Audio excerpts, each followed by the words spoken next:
been a wife, but let me tell you something. Being a wife is making sure you have the soap powder. The wife is making sure you might throw those clothes in the washing machine. Being a wife is not coming to pick up your drawers after you. That is Amen. Who said you had to pick up the drawers? That's what said y'all want to go do it. This is my point here with that. Yeah. We always act like that's such a big thing. Like, I know, especially for the women. Wait a minute. Especially for the women that got kids. Y'all should be cleaning the house anyway. Y'all should be cooking anyway. So you cook.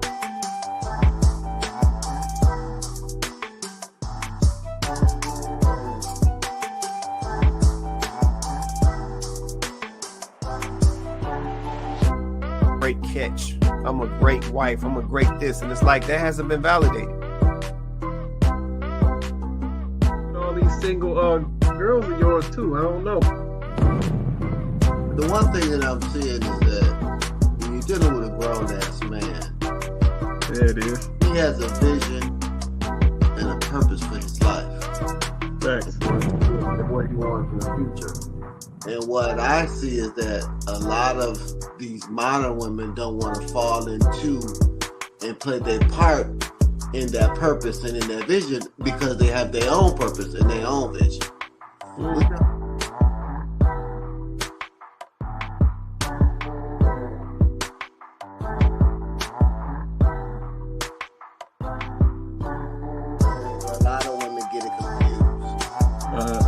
Not sure responsibility to motivate a man. Right.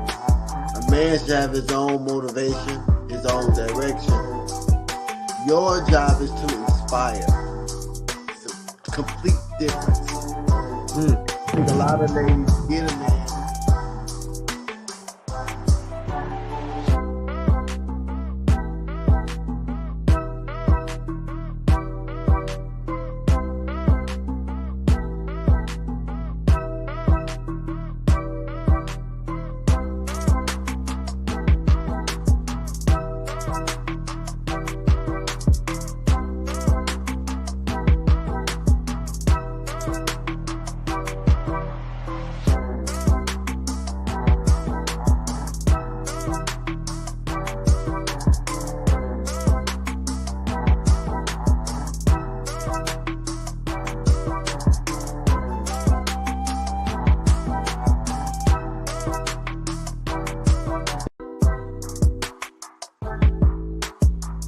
Wife, but let me tell you something. Being a wife is making sure you have the soap powder. The wife is making sure you might throw those clothes in the washing machine. Being a wife is not coming to pick up your drawers after you. That is Who said you had to pick up the drawers? That's what said y'all want to go do it. This is my point here with that. We always act like that's such a big thing. Like, especially for the women. Wait a minute. Especially for the women that got kids. Y'all should be cleaning the house anyway. Y'all should be cooking anyway. So you cook.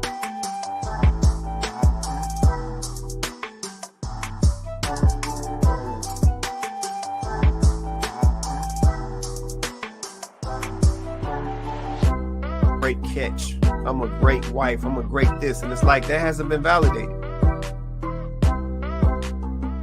All these single girls are yours too. I don't know. The one thing that I'm seeing is that when you're dealing with a grown-ass man, there it is. He has a vision and a purpose for his life. Thanks. What he wants in the future. And what I see is that a lot of these modern women don't want to fall into and play their part in that purpose and in that vision because they have their own purpose and their own vision.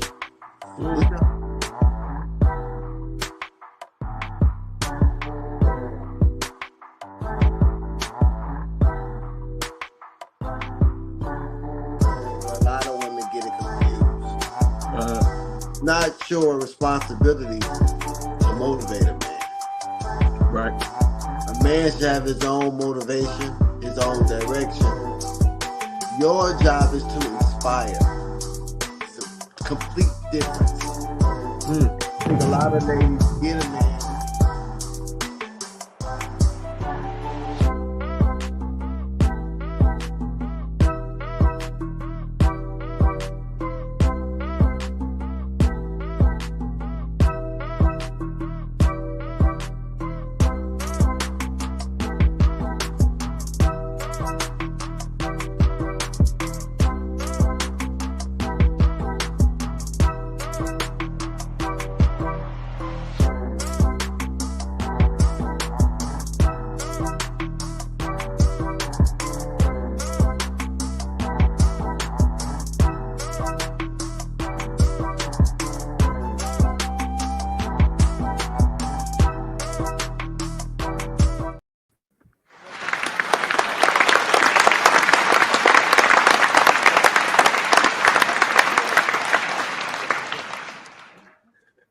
good? What's good? Welcome to Kandid Konvos. I'm your host, Quay Price. We got Chloe on deck. Say what's up to the people, Chloe.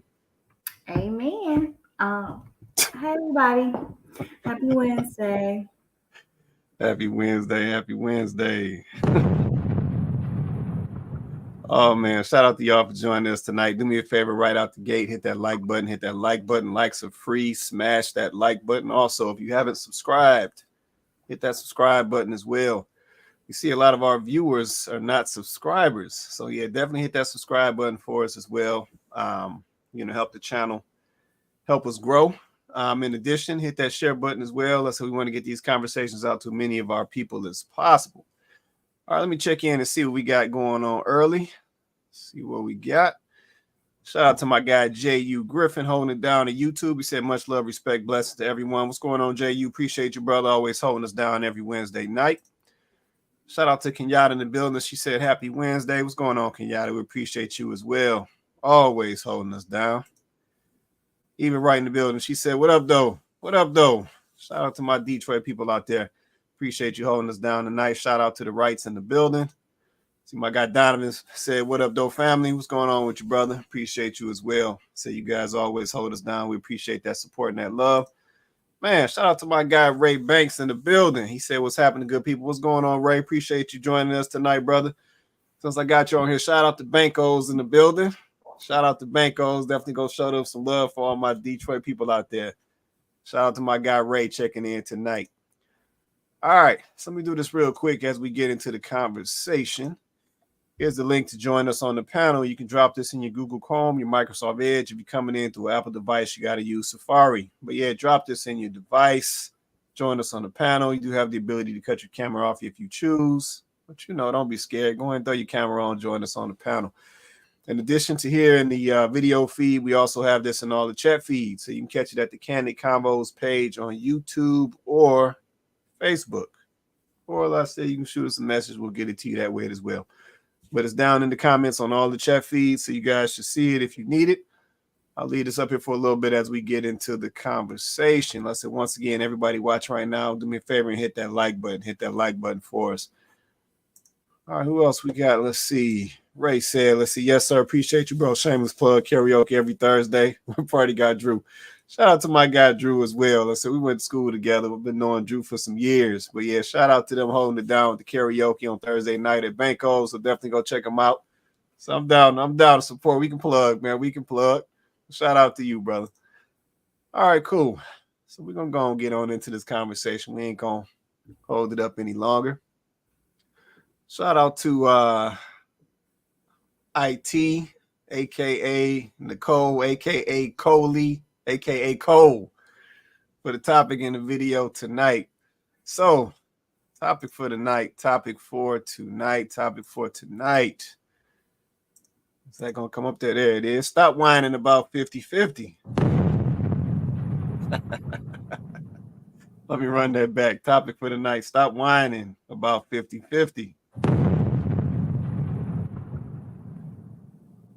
All right. Make sure everything. All right. So we good to go. Okay. So yeah, we got a little video that came over from Miss IT. I don't know if she on here tonight. She might be in the comments. Let's see. Ray Banks said, yes, sir. Let's see. Shout out to you for having this platform for people to be able to express themselves. No doubt, man. That's why we're here. Yeah, we want folks to come on, get their opinions, drop their perspective. Let's say we want to have a conversation. Let's say once again, we run from no conversation. So you bring it our way. It makes sense for, for the direction that we need to move in. We're going to have that conversation. Now, I appreciate that right there, Ray. All right. So we're going to go and get on into this one. This is a couple ladies had something they want to get off their chest. I miss going half on rent. I miss going half. What you talking about? I ain't got shit else to say. I miss going half. Talking about. People talking about 50-50. I don't give a I'm 50-50 this shit up. Because 100% is killing these pockets. Shit. You work at post out, you get paid so much. You know the deductions they took out that. You know the deductions. I done paid somebody rent. Hey man, you better get the back, guys. It's gonna get a little crazy in here. lately when men over like 35 ask me out, ask for my number, I just say yeah. I'm so sick of taking care of myself all by myself, bro. Listen, I am 27 with purple hair and purple beads in my hair. You understand? And you're 38 with a graying beard. I know what you want. And I think you know what I want. I'll give it to you. Just be cool about it. Just be cool about it. I'm just so tired, bro. I'm so tired. It's just so expensive nowadays. Does anyone else feel like they're absolutely drowning financially? As a single 29-year-old woman, I have 3 jobs and I'm still struggling, and I'm just getting myself farther and farther into credit card debt because I don't have enough after the first of the month to avoid using it. It just isn't working. Full-time job. Not doing it. Got a second job. It's barely doing it. The third job. Hit or miss. If I even get paid on time. I feel like I'm drowning and I don't know what to do. I don't know if any industry is doing well right now. I used to be a server. I used to have all this cash every night whenever I would walk out with cash. And I don't have that anymore. And I don't even know if they're doing okay right now. Like, I have seriously considered quitting my full-time good job to go back to serving. Because at least I can just like use my personality and try to get more money than minimum wage or what an entry-level job pays people nowadays. It's sick. I always have so many people telling me, you're stupid, you're going to regret giving up your career for a man. Good luck when he leaves you, babe. But I'm going to highlight one of the highlight points of all of that. My bestie who lives 3 hours away texted me and was like, hey, my man's going out of town for the week, so you should come see me. So I just got up on a random Tuesday, and now I'm driving 3 hours to go spend some time with my bestie. I come home in 2 days and go to Vegas right after that for a week. So I'm just saying, I think I would rather be doing this than sitting in a cubicle making another man money. These memories will last me a lifetime. I've been rescued from the night.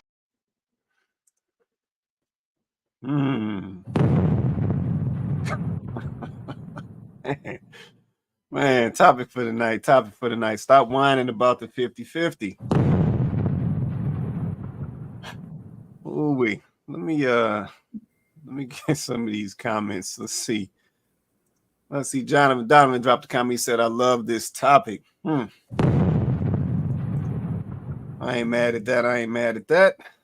All right, we're going to leave it just like that. Okay, well, what's going on? I see Hirsch just hopped on. What's going on with you, Hirsch?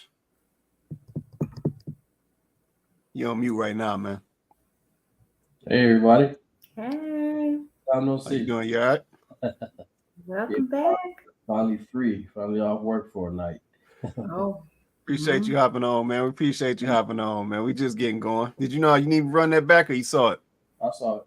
Yep. Okay. All right. Cool. Let me. What's going on, Joe? Just checking in. I'm gonna get these comments, man. What's going on with you, man? You there, Joe?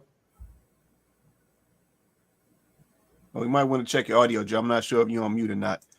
Let me get this comment from Kenyatta. She says, so they're all in their 20s and they want to be saved. Yeah, it's getting real out here. So, let me start with this. You can't make this shit up. Y'all heard it. That's it. Okay, so I'm sure y'all all saw the video. You hear me? Yeah, we hear you. Yeah, we can hear you, Joe. Can you just the first two? Oh, say that I again. laughed so hard. Can you run the first two clips? Just the first. That first one and the second one, which I was miss kind of going like half on rent. I miss going half. What you talking about? I ain't got shit else to say. I miss going half. Talking about people talking about 50-50. I don't give a I'm 50-50 this shit up because 100% is killing these pockets. Shit. You work at post out, you get paid so much. You know the deductions they took out that. You know the deductions. I done paid somebody. Hey man, you better get the back, guys. It's gonna get a little crazy in here. Lately, when men over like 35 ask me out, ask my number, I just say yeah. I'm so sick of taking care of myself all by myself, bro. Listen, I am 27 with purple hair and purple beads in my hair. You understand? And you're 38 with a graying beard. I know what you want. And I think you know what I want. I'll give it to you. Just be cool about it. Just be cool about it. I'm just so tired, bro. I'm so tired. It's just so expensive nowadays. Give it to you. All right. Oh, God. So, you gotta send me that clip. I'm dying. I know they were being funny, man, but that's hilarious. yeah, it's you know what, man? The thing is, I said, shout out to Nicole for sending that video over. So, yeah, I think this is a worthy conversation, right? Because I mean, we had conversations in the past around how, you know, and I know some of the young ladies said that they would not go 50-50 with the man. Essentially, they would not pull their resources together and do it collectively. You know what I'm saying? If the guy was not paying, and I've seen it all because I've been in all the conversations. If the guy's not paying all the bills, he is quote unquote a roommate. So that's what I see all the time, right? But now we have a situation where some young ladies are essentially changing their tune, and they're now saying that bring on the 50-50. Yeah, but I'm looking for a guy. I want to partner up. It's hard out here. You know, me paying all these bills on my own is kicking my butt. You know, the one young lady says she working 3 jobs and it's still not enough. And I mean, let's say with the way that the world, everybody's out here in the same world that I'm in. The way stuff is being inflated, I don't know what y'all grocery bill was looking like the last time y'all slid through a Kroger. Like it's a whole nother world out here. Not bad. And Not bad. yeah, I think it's causing some folks to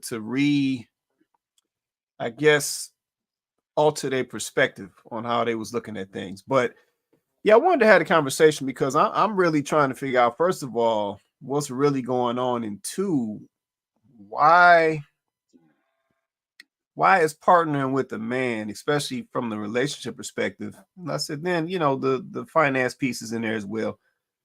Why is that, or why did that become such a problem? So yeah, drop a comment. Let me know what you say on that one.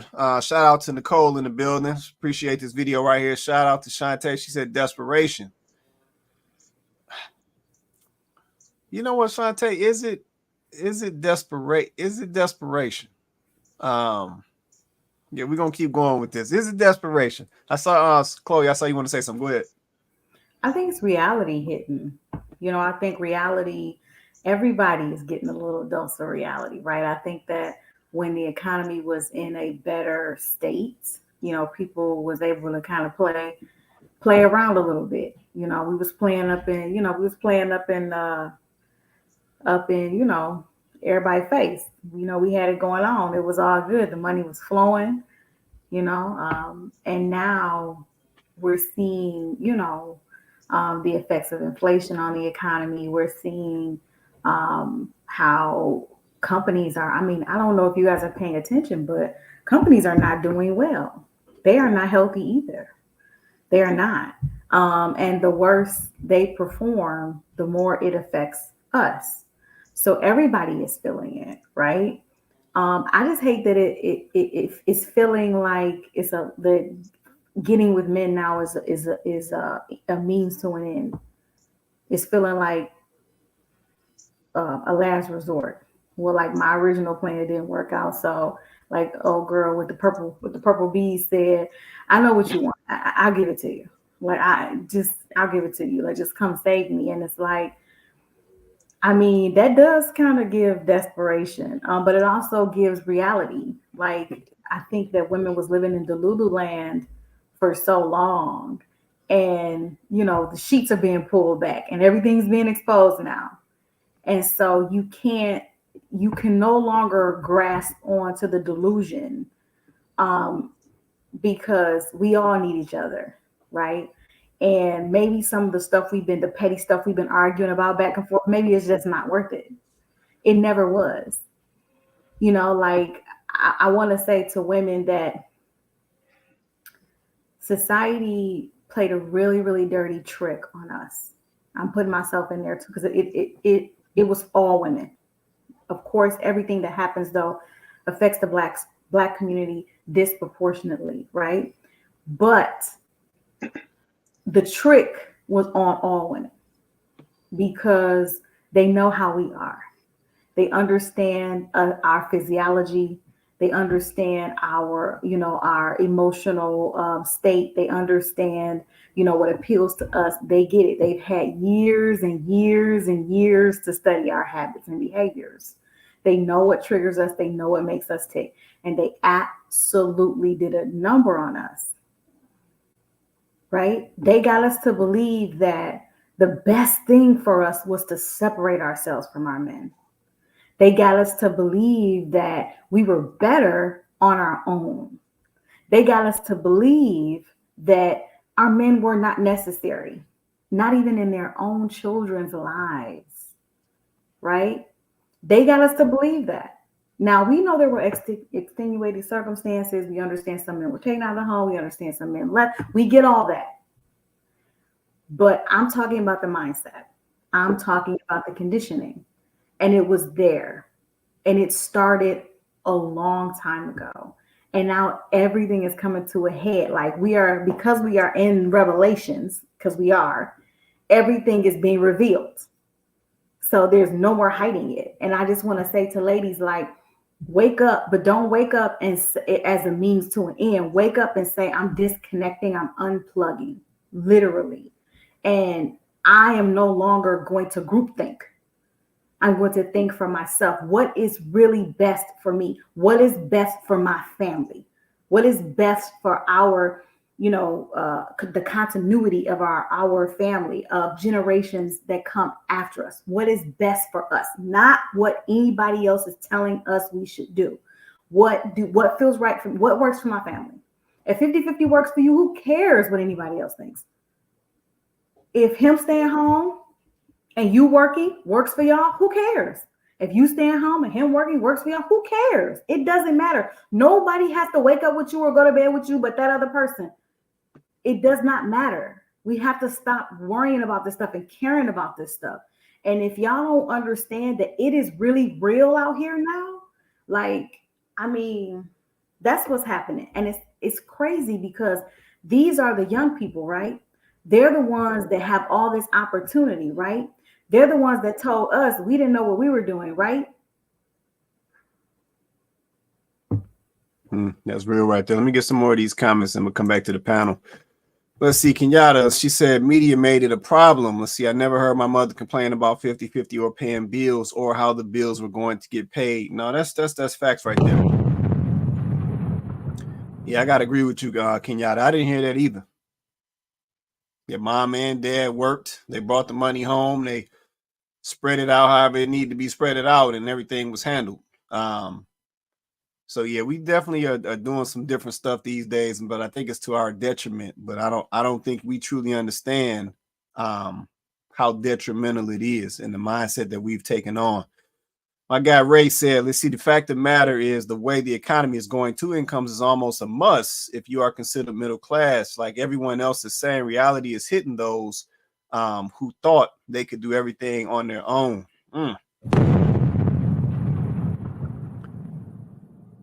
You know what, Ray, this is a good point, man.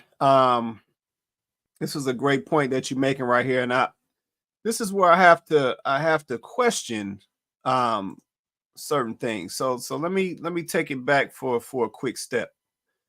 This mindset of you can do it on your own. Yeah, I'm really trying to understand where did we absorb that from, right? Because at the end of the day, we know let's go all the way back. Yeah, we know that we literally were created for each other. Yeah, men balance women, women balance men. There's a natural, as some people like to say, yin yang, however you want to say it.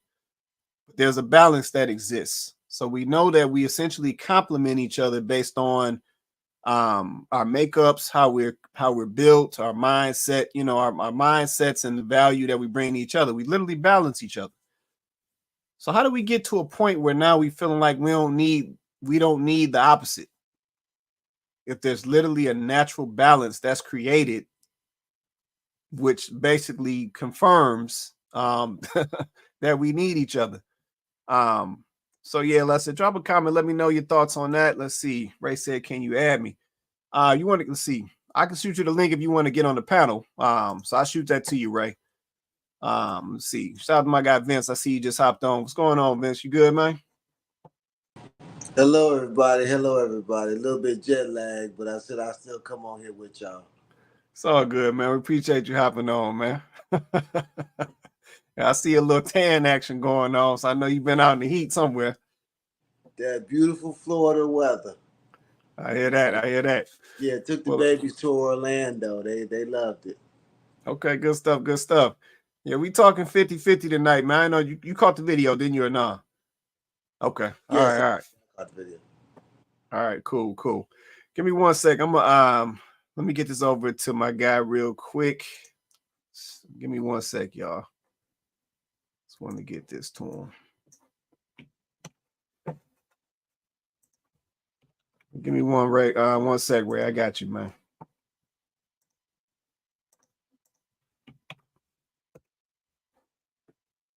All right, Ray. I just sent that over to you, man.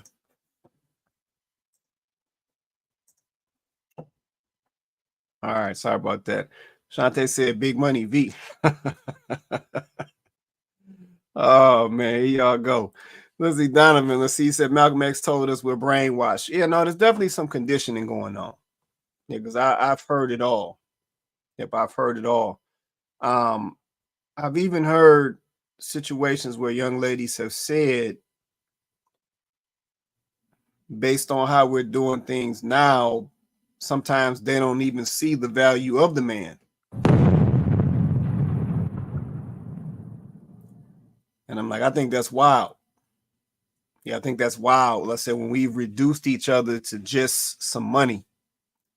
Yeah, like money is not, like money can't be gone tomorrow. Like we've reduced people, or essentially human beings, to just some money and what they can pay for. So yeah, I think that's wild. So let me circle back, let's say, because this video is triggering all types of questions for me. So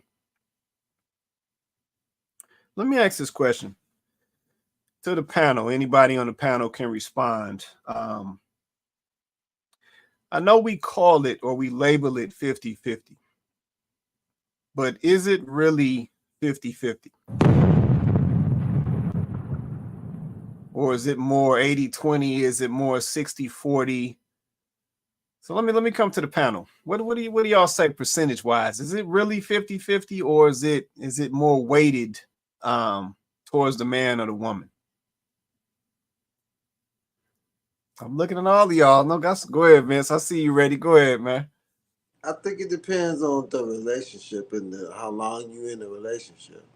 It might be 60-40 the man's way to begin with, and she might be a senior at the time. He might be at 4. Then she go back to school. Now she's a RN. Now it's maybe 70-40 her way. So I think that a lot of this has to do with we don't know how to compromise and work together. And money is the thing that says, he who got the money controls the relationship.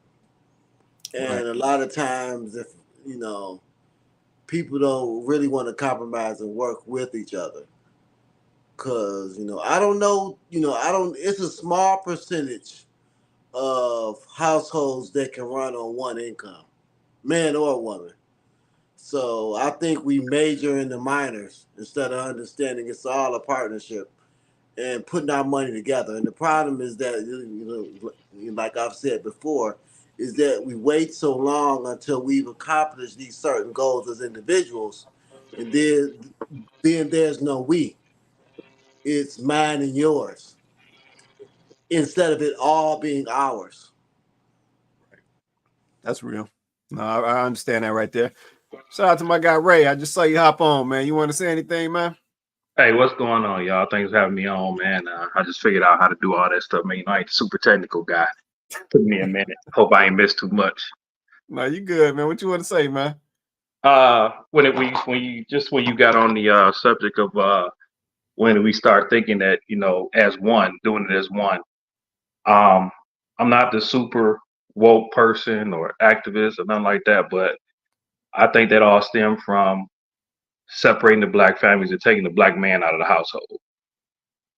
Once that happened, a woman has nothing to do but do it herself.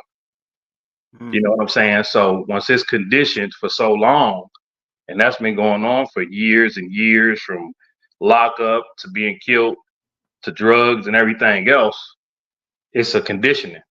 So now, after so long, the woman thinks, well, I don't need you for this. Yeah, I can mess with you. I could do this, but I do this. I did all this all these years by myself. But nothing is getting easier. It's getting harder and harder and harder. And the economy is going up, down, down, down, down, down, down. So it's kind of getting worse. So that's where that reality hit comes in at. Right. I feel that right there. So let me ask you this, Ray. So I understand what you're saying, Leslie, because there definitely was a conditioning component there, right? But in today's situation, right? So the ladies, you know, just going back to the video, the ladies are saying essentially they struggling out here. Mm-hmm. Yeah, so they feeling it. They feeling the pain. They trying to pay it all. The young lady says she gonna make her money. They take all them deductions out that thing, and she left. You know, we know how it look, right? You left with the scraps at the end of that thing, right? Yes, sir. If that's the case, why do you think we still see some young ladies out here still resisting trying to find a relationship and essentially partner up with a man and kind of low balance that money? Like, even though they dealing with the hardship and saying that their money is running out the door, the one young lady says she working 3 jobs. Mm-hmm. Why do you think we still seeing young ladies resisting partnering up with a man, splitting them bills up and living and doing what they do? Again, I take it back to, like I said, the house being split up. It could be that she didn't have a father in the house. If she didn't have a father in the house, then the cycle is going to repeat. That's the way I feel about it. If she didn't have, she seen her mama doing everything or whatever the case was, then no. Or if she was conditioned like that, then that's how she is. Yeah. So before I let this man tell me I need to do this or I need to do that, I do all this. I can do this myself like my mama did it. That makes sense. Now I understand that, man. So let me pose this question to let me get this comment, then I'm gonna pose another question to the panel. See, Donovan said the narrative 50-50 is hurtful to the modern woman. If it's 80-20, 70-30, 60-40, it feels like 50-50 to them. Okay. Yeah, Donovan, I appreciate that comment, man. I'm just, like I said, I'm struggling to understand it. Yeah, because I said I came from a background of a mom, you know, a mother and a father working, putting money together, bills got taken care of, trips was paid for, credit cards was paid, and it wasn't no resentment, you know, because one of us had to pay some bills and the other one, like, it was none of that. It was how we gonna survive out here and keep the family moving forward and make sure the kids got what they need. Like, that's what I came from. But today it's almost like people ready to live and die on if they got to pay some bills along with this man, but then at the same time will be by themselves struggling to pay their bills. Yep, to the point of the young lady saying she bring that 50-50 back. Like, she wants some help. Yeah, so I'm like, what is really at the root of that? Is has it just become a thing of you just so disgusted with this person you don't even want to work with them? Like, what have we just become overly selfish? And it's like, you know what, I die on this island alone because I ain't trying to let nobody see me sweat. Like, yeah, I'm just trying to understand it. Let me get some of these comments. Let's see. Shantae said, I'm not settling for financial gain. We back with that settling again. That part. When you're done with the comments, I'm gonna drop something on that. I got you. Let's see. Donovan said the word is control. Yeah, I think that's wrapped up in there too, Donovan. Let's see. Donovan also said whoever has the bank is in control, but the flip side of that coin is the modern woman does not want to be controlled. Okay, I feel that right there. Go ahead, Chloe. You want to say something? I was gonna say I think that I'm in a full agreement with Shantae, and I think that comment is gonna go over some people's head. When I see that comment, I think like for the women saying they want a man to come in and they want him to kind of take care of all of the heavy lifting so that they can then focus on other things and use their money towards other things, right? Which usually boils down to just the stuff they want to do. But that's the financial gain, right? But we have to understand that first of all, 50-50 is just a flawed concept anyway. It's just not realistic. There's no real 50-50. It's not even a thing. But for the sake of the conversation, because this is a conversation that's being had all over the internet right now, for the sake of the conversation, people don't understand what the concept of 50-50 actually means, right? It's a concept. It's not a real thing. You're never going to be in any relationship anywhere where you're actually splitting things 50-50. It's never going to happen. It's not a thing. But if we're going to say that, let's just say, why are we reducing it to, just like Shantae said, financial gain? Why is it about finance? Do we understand that if we actually are going to have a real conversation about splitting something, that everything is split? It's never going to be 50-50 because we're not just talking about money. We're talking about time. We're talking about effort. We're talking about, the roles and responsibilities to even keep a family unit going, to keep a relationship moving forward. Like there's so much that goes into that. When you see people successfully married and they're married for years and years, or even just in a relationship that's going well, when you see that, there is a give and a take. There's a push and a pull. You better believe that there's more being given over here. There's a little bit going. She's giving this. He's giving that. There. It's not 50-50 because how do you quantify that? You can't. So if we're going to have the conversation, okay, let's have the conversation. But then we have to understand that every person needs to attempt, and I say attempt, because it's not really an easy thing to do, nor are you going to hit the mark all the time. But everybody should attempt to come to with all that they have. 100%. You should be attempting. No, we're not perfect people, so we're not going to hit that 100 all the time. We're not going to be at the top of our game all the time. That's just not the way it works. But you should be attempting to bring all of everything to the table, all of it.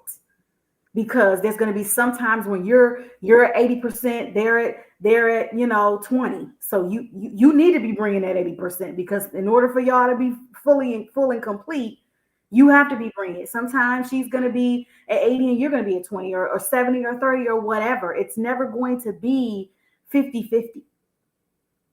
And if we reduce it just down to the money, we're missing the most important parts of how we actually move this thing forward.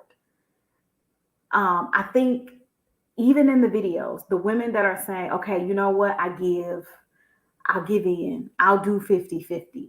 Like, it's still not going to work for those women if that's your mindset, because all you're still thinking about is the money. And there's so much more to it than money.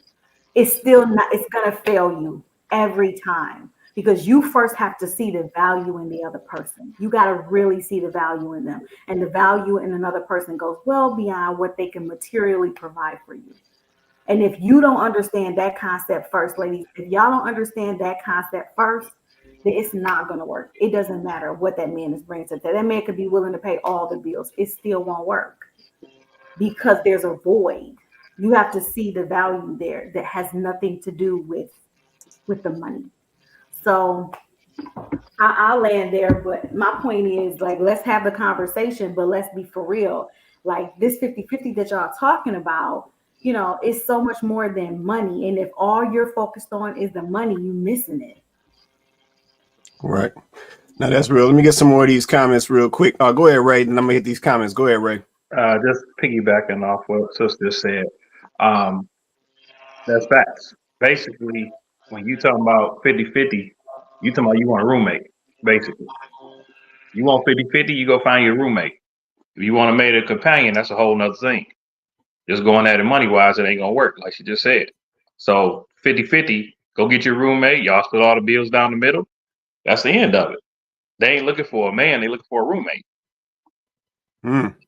That's real. Okay, now I appreciate that right there, man. Let me get some of these comments and we're gonna come back to the panel. Let's see. Shantae said me and mine goes, let's see, go 60-40 after marriage, it will be 70-30. Let's see. He has no job security because I can do it by myself, so he can't control me with his 60. Okay. All right, hear that right there.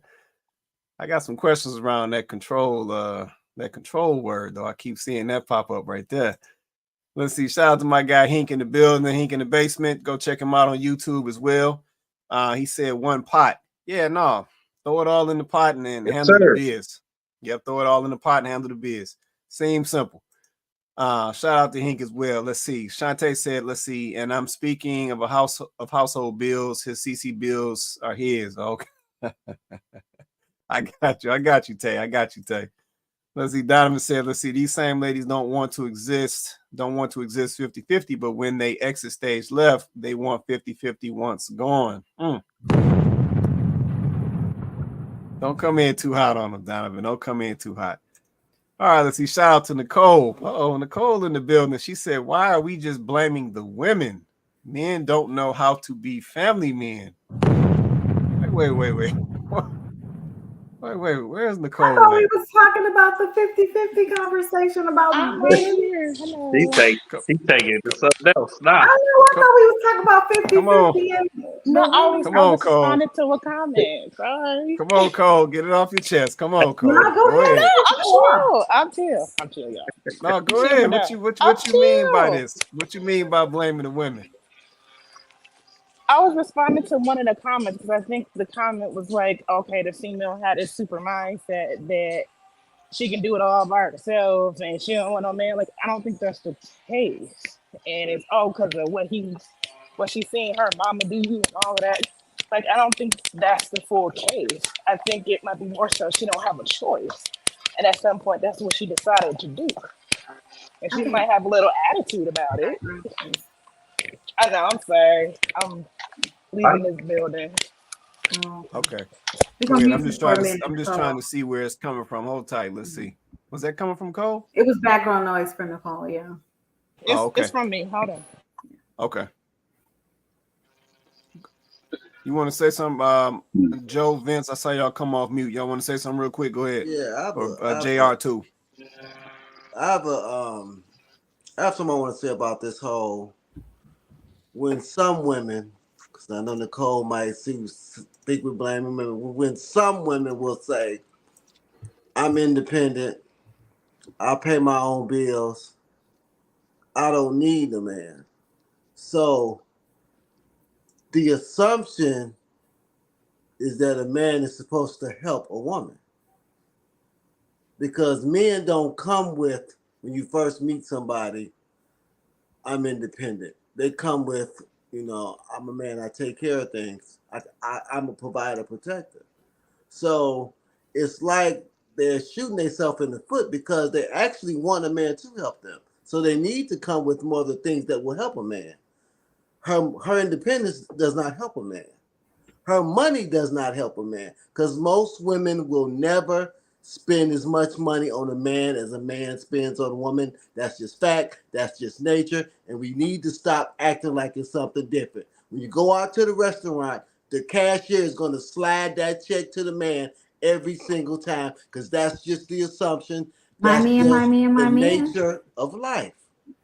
So y'all need to be coming with, I cook, I clean, I know how to keep a house, I know how to support the type of man that you don't have to go 50-50 with, but then they'll say, oh, he's going to control me. Well, you got to pick one. So You got to pick one. You're going to pick the man with the money that knows how to control things, or you're going to pick a man that you're going to have to work just like he worked. So you got I think to we spend really your money just like he spent his money. You got to pick one, just like men pick one. Men know, okay, if I want a housewife, I'm gonna have to pay most of these bills because she's not gonna be coming home cooking and cleaning and going to work 9 to 8, then coming home cooking and cleaning. That's just unrealistic. So we pick one, and we know if we have a modern woman that's working, then we'll pick up the kids, we'll do some of the other things, and it's more, transitional. But we don't expect to give 30% and want a housewife, because we know that's not going to happen. So I think sometimes men live in more reality than women do when it comes to these relationships. Because y'all say, oh, well, I don't want a man to control me, but so money means control? See, y'all tell on yourself. Well, I don't want no man. He ain't going to control me. Oh, because if you had the money, you in control. And you've been in control your whole life. Right. That's why you can't submit to control, to authority, to the leadership of a real man. That's the problem. Come on, Cole. You got to respond to that. Come on, Cole. So I hear the scenario that you're like trying to speak to, but what I'm saying is that's mostly not like the real scenario.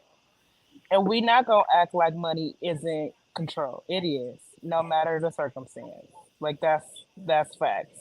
So the issue that I was more so speaking of is when a man can be a bit overbearing with him leading the household. Like, what is too much? Like, Can you give me an trying to example? like verbally abuse the person if the house not clean exactly how you want. That's where I think some of the response, like some of the, oh, I don't want a person to control me. I think that's where some of that is coming from. I don't think most women have an issue with submitting to a man, but if you're being overbearing and borderline abusive, that's a whole nother issue. So, okay, so let me respond to that. So, Nicole, that's in my opinion, that's not the right man. Yeah, so just because you ain't got the house clean like he liked the house, don't mean he got to knock you out. Like that's not the right guy. So I think what Vince is more talking about is a guy who understands what he needs in the household to move the legacy forward. Yeah, right, so but that's still part of the problem. Like that man still not. We still dealing with like issues where that type of man not even fully showing up. So I think it's still some What do other you mean? issues. What do you mean he's not fully showing up? Like an example. Like, can you give like an example, like of what that means? Oh, she went back on mute. Yeah, Cole, let us know what you mean when you say he's not fully showing up. Because at the end of the day, the guy that Vince is speaking about, he sat down and he's already went through the process. He's already in the mindset. So he already knows if he coming in, he's looking for a young, a wife to be at home, to hold down the family, to hold down the house. He's more than willing to pay the bills and fund the operation while he moves that thing forward. And I said, that don't mean, because you ain't clean the house how he wanted, he ain't knocking you out and doing none of that nonsense. Basically, he cherishes his family. He cherishes his wife, and he's willing to do whatever he got to do to make sure she got what she need so that she can be essentially, or she can live out her full purpose in that equation. So if you're talking about a guy who over here on some abusive stuff and all of that, that's why I said, my opinion, that ain't the right guy.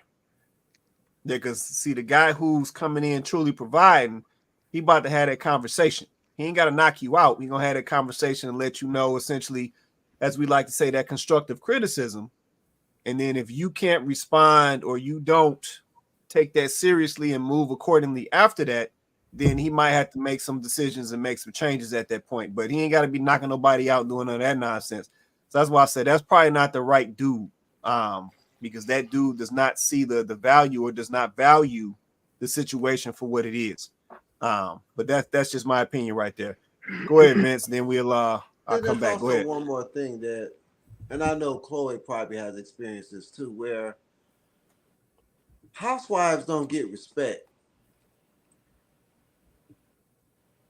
My wife get more than what you ain't working, what you don't work, what you let a man tell you what to do. I bet he tell, and actually it's the total opposite. And I think the whole propaganda, because you got to understand something in this social media world and this movie world, there's a thing called propaganda, and if it's put in your face enough, you will start to believe it. Every movie that has ever been made where the man has been wealthy, he's been the abuser. Every single one. From Mr. to every Tyler Perry movie, all the rich men is cheating and abusing. Every single one of them. And all the nice, ordinary, broke guys is the ones that, oh, I want to love you like you've never been loved. Oh, he shouldn't have done that to you. Oh, so it's believing. Now, this whole, if you put something like this partner thing, why can't we just say, I want a husband, I want a wife no more? Now everything is, I want a partner. Right. Y'all don't understand what they're trying to do? You don't want a husband, I want a partner. That's not a husband. That's not a wife. That's like a kid saying, I want a friend instead of a parent. Yeah. So I think we have to come away from this old control, because the problem is so many women are head of household and in control that they don't want to relinquish cooperation. You're not going to tell me what to do with my money. I made this money. And he could be like, you know what, babe, I don't think we need to buy that car. I don't think we need to buy this house that we can't afford. They're going to jump over him and be like, I'm going to do what I want to do. It's my money. So Vince, let me ask you this. Is it just a matter, because as we kind of talking this out or mining this out, is it just a matter of we looking at a situation where folks want the control, but they don't want the responsibility? I think it's that, and then also these type of men have the expectations. Correct. See, you know, women can have all type of expectations, but once a man say he wants you to be at home, he wants you to do this, he's controlling. But y'all want us to work, y'all want us to provide, y'all can have all that. Y'all want 6, 6, 6, and 6. But as soon as the man say I want, and then my thing is, people, these ladies act like I don't know about you, Chloe, but my wife don't cook every single day. I push the vacuum. I just got the kids, babe, both of them. While she was cleaning the kitchen, I was taking care of the kids. You know, I push the broom, I vacuum, I wash some dishes every now and again, and I pay all the bills. So I don't understand what it's this whole thing about. Oh, if he just sitting home putting his hand in his pocket, and it's in his front pocket. But that's the propaganda. And see, we haven't seen loving men. And then I say this to Remy, I said, she comes from a 40-year marriage. I come from my grandparents being married for 50 years. So I understand that love does work. Marriage does work. But when you don't have that, it's hard to believe that. And then you got this propaganda media going on that you don't need a man. Man ain't, I can have kids by myself. They don't need a father. I could be the mama and the daddy. I could just go to the sperm bank. My love would be enough. That's real right there. Let me get some more of these comments, and I'm going to come back to the panel. Let's see what we got. Let's see. Shout out to my guy, J.U. Griffin. He said, why do some modern women have a hard time Let's see, that the collective whole is actually greater than the sum of its parts. It's not I brought 70K and you brought 50K. It's we have 120K. Yeah, I don't know where that's like I said, I guess it's probably tying back to the control piece, J.U. Griffin. It's like we want to be in these relationships and these marriages, but then we still want to operate as individuals. And I'm trying to figure out why do we think that that's going to work. But great question right there. Great comment. Let's see. Shantae said, I'd rather housewives work harder than men. That's not a full picture and a full view of what a housewife is. I love you, Shantae, but there's a little bit of propaganda right there. Definitely. So they tried 8 kids at home or something like that, then that's different. But don't get me wrong. Wait, hold on. I'm not saying it's not hard work. I'm not saying we don't work.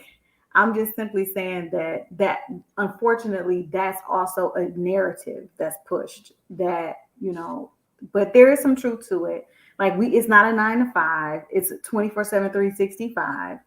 But it's not completely true. And the reason why I just want to say that on camera so that women watching will understand that that's why there is some truth to there is no days off, there's no vacation pay, there's nothing like that.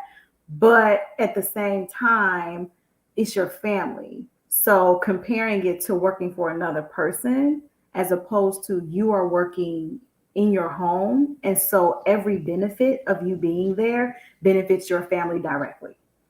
So it benefits your life and the quality of your life, right? It's not me nothing against anybody who work. Obviously, that's not what I'm saying, guys. But if you work outside the home, essentially you're benefiting someone else. You get paid for it, you get compensated, but it's beneficial for someone else, their business and their best interests. When you work inside your home, it directly benefits you, your family, your legacy, and the generations that you breed and that come after you, right? So it's kind of how you think about that, right? So yeah, I might put a little bit more effort into what I'm doing for my family because why would I not? But at the end of the day, I don't want to paint the picture like, oh, this somehow is worse. Because if I think about how a man or any man or my man has to go out into the world and deal with all of those things. My man.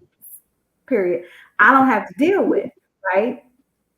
I don't have to deal with that, right? So in that sense, I'm like, yeah, you can do that. And whatever I perceive as being harder or whatever I perceive as being long or whatever I perceive as it hit different because I don't have anybody to answer to but myself, my God, my husband, and my kids. So, and all those people love me. So I guess it's just perspective. Okay, I appreciate that right there. Let's see. Shantae also said men clock out and go home. Women have to mentally deal with the kids as well as physically take care of the house. Shout out to the stay-at-home mothers. You know what, Shantae? This be my problem. Clock out. My problem right here. Clock out. Folks be swearing. Folks be swearing that these dudes just go to work and then they come home and then that's when it stops. And they never talk about all the stuff breaking. They never talk about the wife as soon as you come in. She like, hey, can you do this? Can you do that?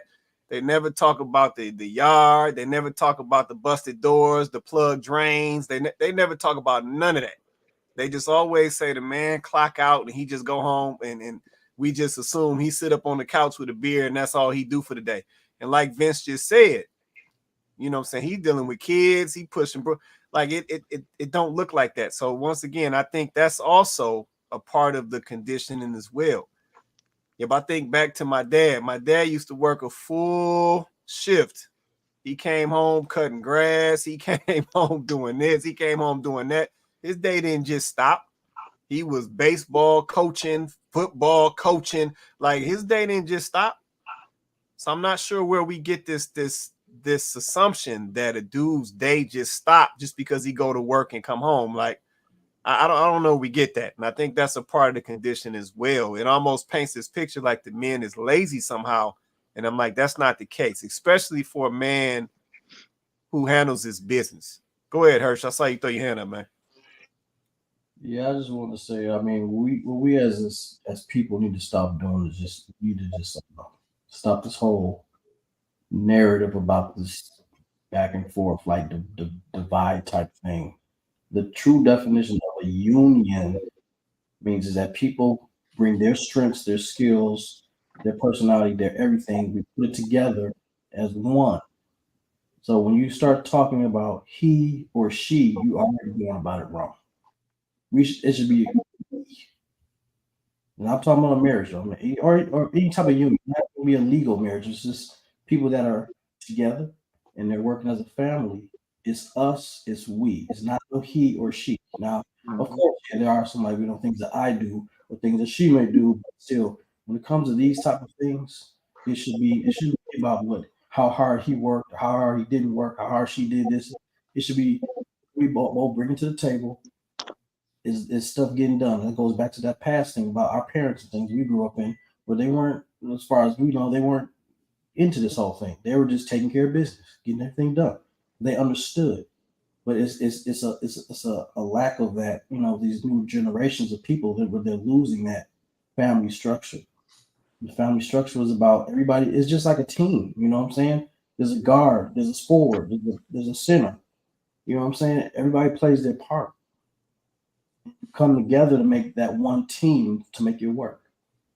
But all this whole talk about worrying about how hard the woman works at home, or she doesn't work, or how he clocks out and take care of the kid. I mean, all that stuff we need to be talking about. I mean, everybody has to use their skills. Like for example, I may put 100% in a situation, right, in my marriage. Then something may change where that 100% I'm putting in may not be 100% no more. So I got to level up. I got to work harder now. So it changes. So it's never good. It's always interchangeable. It's never going to be some set thing. So I think as far as, as a community, we got to just stop this whole husband, wife thing, but union thing. Us, what are we doing? That's how I feel. And we'll just kill all this back and forth stuff about, who's doing this, who's not doing that. My money, your money. No, it's our money. You know what I'm saying? I mean, so what about if you have kids? So the kids don't have anything? It's just, it's so they have value. You know what I'm saying? Like my son, whatever I got here in my house is his too. Even though I'm the provider. But I don't look at him like he's like beneath me. Yeah, I take care of him, I teach him things and rear him up, but we're a team, we in this thing together. Right. No, I appreciate that right there. Let me get some more of these comments, then I'm gonna come to Joe and JR. Let's see. Shout out to Tiffany Tiffany Weaver in the building. Sorry about that. She said, okay, Vince, spin some facts. All right, she was showing Vince a little love right there. Donovan says self-esteem plays a major role in these dysfunctional relationships. Then money becomes the focal point, or should I say the lack thereof. Yeah, we all know that money ain't flowing like folks try to make it seem like it is. Let's see. Tiffany all said exactly. A woman mother's job is 24/7. Appreciate that right there, Tiffany. See, Shante said Vince is a dime a dozen. I don't want to talk about you. Okay, Vince, she don't want to talk about you, man. All right, let's see. Tiffany said exactly. I think I got that one. That's a duplicate. Okay. All right, let's see. Shante said my mother was a housewife. My dad just showed up to the family trip. Don't know a confirmation number or nothing. Jesus. Okay. I hear that. See, Kenyatta said J.U. Griffin. Let's see. That is the 6-figure household. Okay, I got to get to that comment. See, Shante said, let's see. Yes, clothes beneficial, but it's still work. Okay, yeah, no, it's always some work involved. We not about to act like it ain't. See, Kenyatta said, correction, that is the 6-figure income. Yeah, I got to get down to that comment. See, Shante, okay, you're right, Quay, my bad. It's all good. We having a conversation. Let's see, Donovan said, being a man, a husband, a father is nonstop full-time responsibility and obligation. Yeah, man, Donovan, they be acting like the fellas just out here ain't doing nothing. Yeah, they act like fellas ain't doing nothing. That's what I I know we got Hirsch on the panel. He just mentioned his son. This is like, I know his day don't just stop just because he get off work. Like, that ain't how that works. I'm not sure why we keep pushing that narrative like these dudes ain't doing that out here. Because I'm be honest with you. Yeah, when I pull up in the neighborhood, I see I see these fellas out here cutting grass. I see my neighbor out here changing brakes on his wife's Cadillac. You know what I'm saying? I see the old retired fellas out here pulling weeds. I'm like, y'all swear these cats just ain't doing nothing. And I'm like, I see these fellas doing stuff all the time. So yeah, I'm just trying to understand where it comes from. But like I said, I know it's narratives behind it. Let's see. Shout out to Eva Wright. She said, facts, Quay. No, I appreciate that, Eva Wright. Let's see, Donovan. Let's see, the 9 to 5 is just that. The 9 to 5. Yeah, no. I said work kick in right after you get off. So it don't end after the 9 to 5. Let's see. J.U. Griffin said, let's see, I help with homework, do dishes, wash clothes, and cook after work. So does my wife. We work as a team. Women need to get rid of the individual mindset in these relationships. Yeah, no, that's facts. Yeah, that's facts right there. Let's see. Tiffany Weaver, she said, true, Herschel. Unfortunately, we have a me mentality versus a we mentality these days. No, that's true. All right, let me check in with JR and Joe, and then I'll come back up to you, Vince. JR, Joe, you want to say anything? I saw y'all come off. Yeah, happy Wednesday, everybody. Everybody Happy good, Wednesday, brother. Yeah, I was just gonna say, so basically, like it's a interesting conversation, right? Because of course, there's what 1, 2, 3, 4, like 5, 6 guys that are older than me. I'm not long turned 29, right? So, I will say this for the guys that are older than me. I believe that with the propaganda and the agenda that's getting pushed out today, for the guys that are married, etc., yeah, you're more than likely able to find somebody that's, not poisoned deep to the core of the propaganda, right? But obviously, with my generation, we fell right into that where the propaganda was pushed right to where it needed to be compared to the OGs, that are older than me, right? So, with what the ladies are obviously saying about the whole 50-50, etc., there's 2 things that I know: what a man should do, and a man should listen to a woman. And best believe, men in my generation have still been doing that, right? Even though it's a 50-50 concept that the ladies have said that they want, most of the guys still pay more anyway. So I don't know what they're talking about, that men don't really do this or don't do that. We do, but it's just on the reverse. But like I said, we're listening to women, so we're doing the things that they want us to do, which is obviously, okay, like I said, because of their mindset, it makes it easy for men not to have to be men. Hence why you'll see certain comments like, men not being family men, not helping out, etc.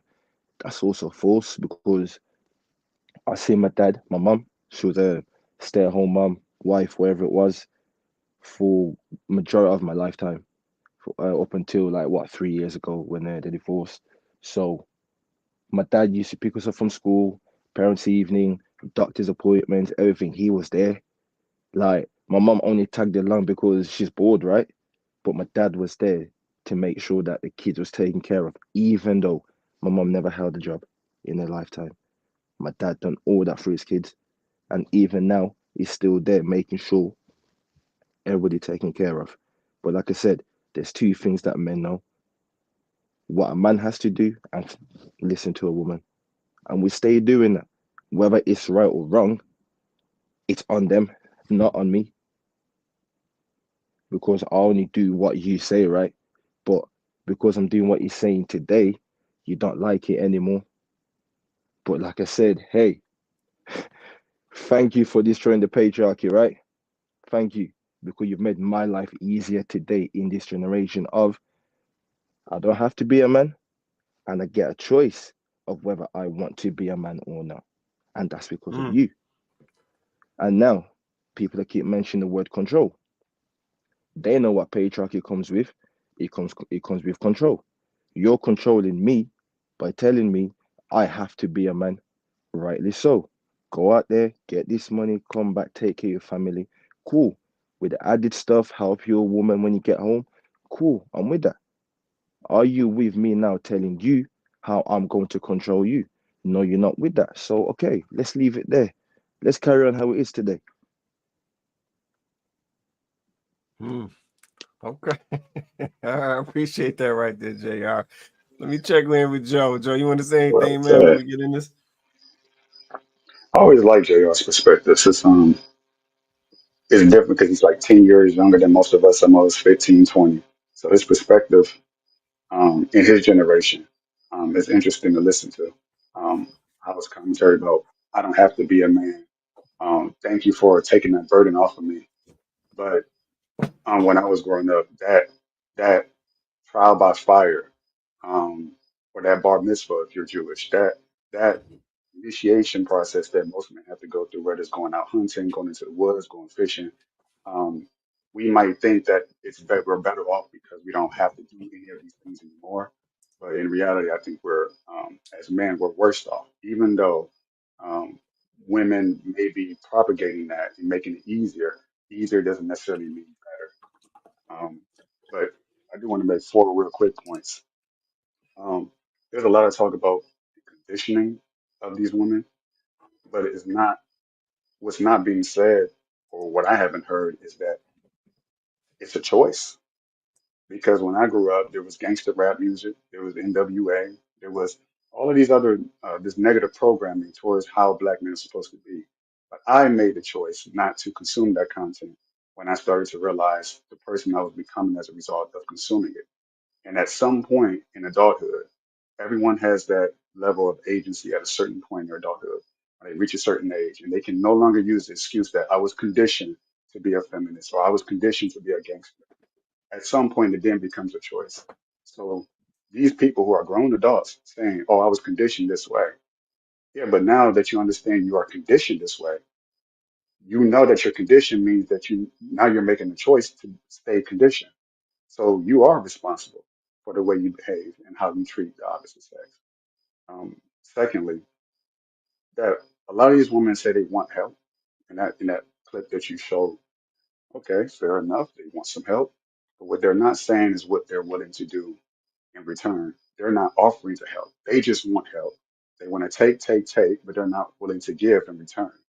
So what this mindset tells me is that if these women get the help that they're looking for from these men that they're seeking, they're going 50-50. She's willing to give up the box. Okay, fine, I'll settle. That type of attitude. Cool. What happens when, as Vince said earlier, she becomes that RN? What happens when she becomes that doctor she set out to be? Now she's going to think, oh, well, socially, I'm where I need to be. I have the status. Now I have financial control. It's going to give her a plausible excuse to ditch him, to leave, because it was never about him in the first place. It was always about what can he do for me. So he's coming into that mindset, that desperation of I need 50-50. But what happens when she leapfrogs that man, even by 5%? She's going to start to feel like, oh, all right, well, you can leave out the door. I can take it from here now. Because she was never in it to help him in the first place. It was all about her. Secondly, um, what was I going to say? Oh yeah, Ray mentioned something about black men being pushed out uh, of the household, and I would argue we were being pushed out. It wasn't necessarily that men chose to leave; it was that they weren't wanted. And this is at first I thought it went back to Oprah because that's when I kind of grew up. It's like, okay, this is odd, but it goes back further than that, of women, these interviews saying they're having kids out of wedlock, and the man who wants to be there, he's disencouraged from being in the household. They're openly saying at this point, I can do bad by myself. I want to do it. I can raise my kid. I can be both mother and father. They're not as blatant with it now, I don't think. But then it was just like really in your face. So that shocked me. This is like back in the 70s, some of these interviews in the 80s. Um, Third, taking a black man out the household. Women want it seems like women don't want the men in the household. They kind of want, like I said, want to play that mother, father role. I did it all. I want to take the credit. If my child grows up to succeed and be something in life, like that NFL player, oh, that's my baby. I did it. I did it. She doesn't have to share that, that, that, I guess, having raised that child to be something with another person. She's taking all the glory. She's receiving all the attention and adoration for what she did. But what they don't account for is the 95% of men who end up in jail because of no father in the household. But they don't want to take credit for that. It's the 5% that somehow managed to escape a lot of that not having the father there, and that's what they take credit for. But the 95% where the man end up dead in jail because of just simply a lack of a male father figure, mostly a father. That they kind of sweep that under the rug. That doesn't really count. And now we get to blame the man for not being there, but initially you didn't want the man to be there in the first place. So that's a kind of weird situation.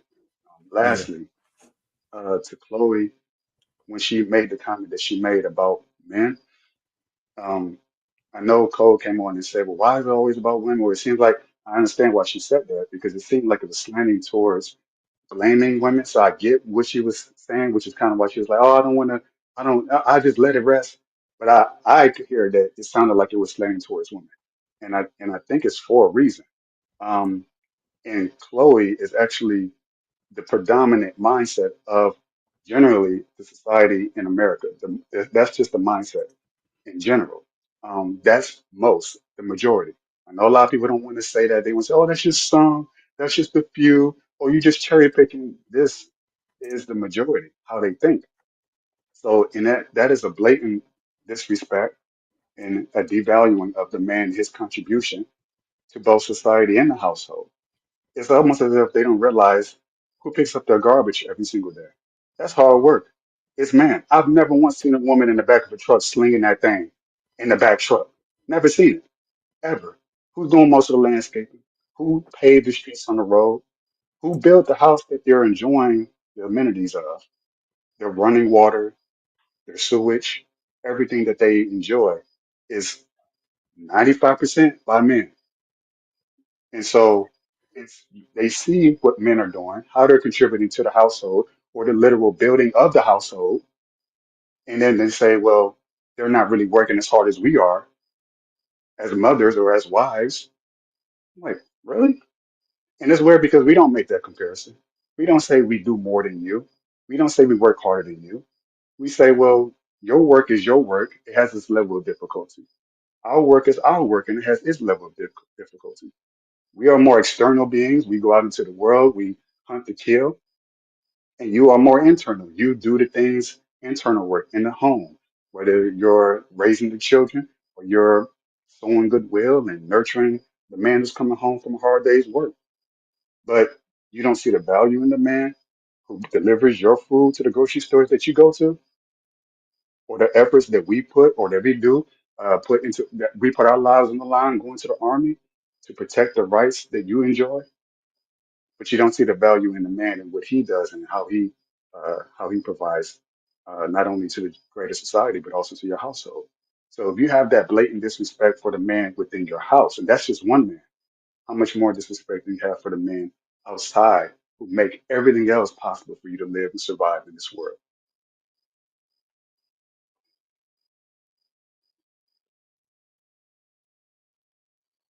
You can't hear you, Quay. Mute it. Yeah, no, you appreciate that comment, Joe. I was on mute. My bad. We got a couple comments coming in real quick. Let's see. Shante said, Joe, you got bullet points you wrote down over there? Oh, okay, she messing with you, Joe. She messing No, with actually, you, I man. do because I listen to what people say, like intently, and She I do messing write with down like okay, one or two things like that, boom, boom, boom. So that way, the other person because some people might feel like they're talking to a vacuum, and typically when people speak, they just want their turn to speak, but they're not listening to what someone else says. So, like I said before, every time I come on these panels, I don't come to hear myself talk. I like to listen to what Vince has to say. He's 30 some older, 30 some years older than me. I think Quay is maybe 15, 20. Chloe is a woman. She's maybe 10 years older or something. So And then Hold on, JR, Joe. he Wait, has wait, some hold points. on, Joe. No, Hold on. this Hold on. ain't I'm 30 years. generalizing. Hold on, Joe. I'm Hold on. generalizing. Wait. Boy, Hold ain't no on. way, boy. I'm Boy, ain't no way, generalizing. boy. Hold on. So let me run that back. Boy, Hold ain't no on. way, boy. Boy, ain't no way, boy. Hold on, man. You He trying to act couldn't like do the we math old in up his in head this like, joint? wait. Hold on. You ain't nobody that old, man. Boss, Let you me in run your that back. 20s, sir? You in your 20s, sir? Stop the cat. I'm gonna run that back one more time since you over here tripping, Joe. Hold Boy, on. ain't no way, boy. Boy, ain't no way, boy.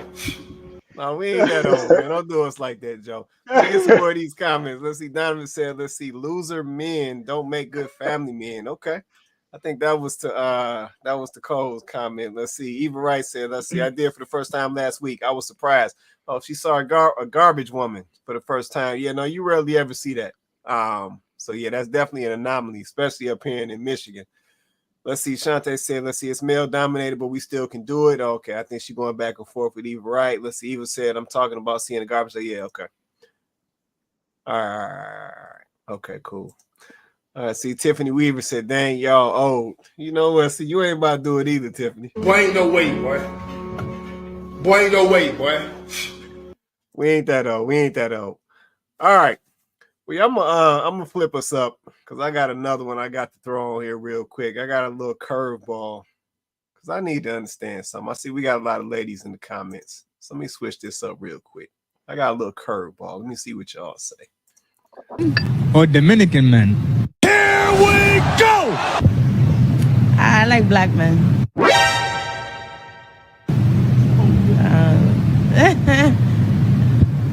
Why? What do you like about black men?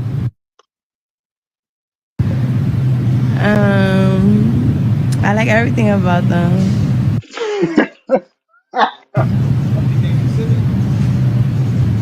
Come on now, like, come on now. You know, y'all know what's up. Y'all know what's up. We don't know. I don't get it. All right. So yeah, so I came across that one. That's a little curveball right there. So The the first brother part asked was off though, boo. Like the what it first part, was. the My question was bad. off. Yeah. Let me Say it try it again. again. I might have missed it. Or Dominican men. So basically he asked her, do she like Puerto Rican men or Dominican men? Puerto Rican men or Dominican men? Here we go! I like black men. Not even a category. Why? What do you like about black men?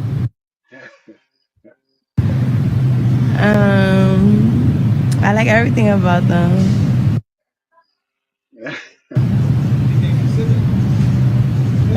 Come on now, like, come on now.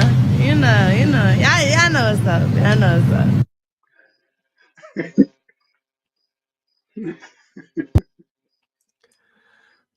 All right. So somebody sent me that video as well. So I see we got a lot of ladies in the comments. We got a lot of fellas on the panel. That's crazy.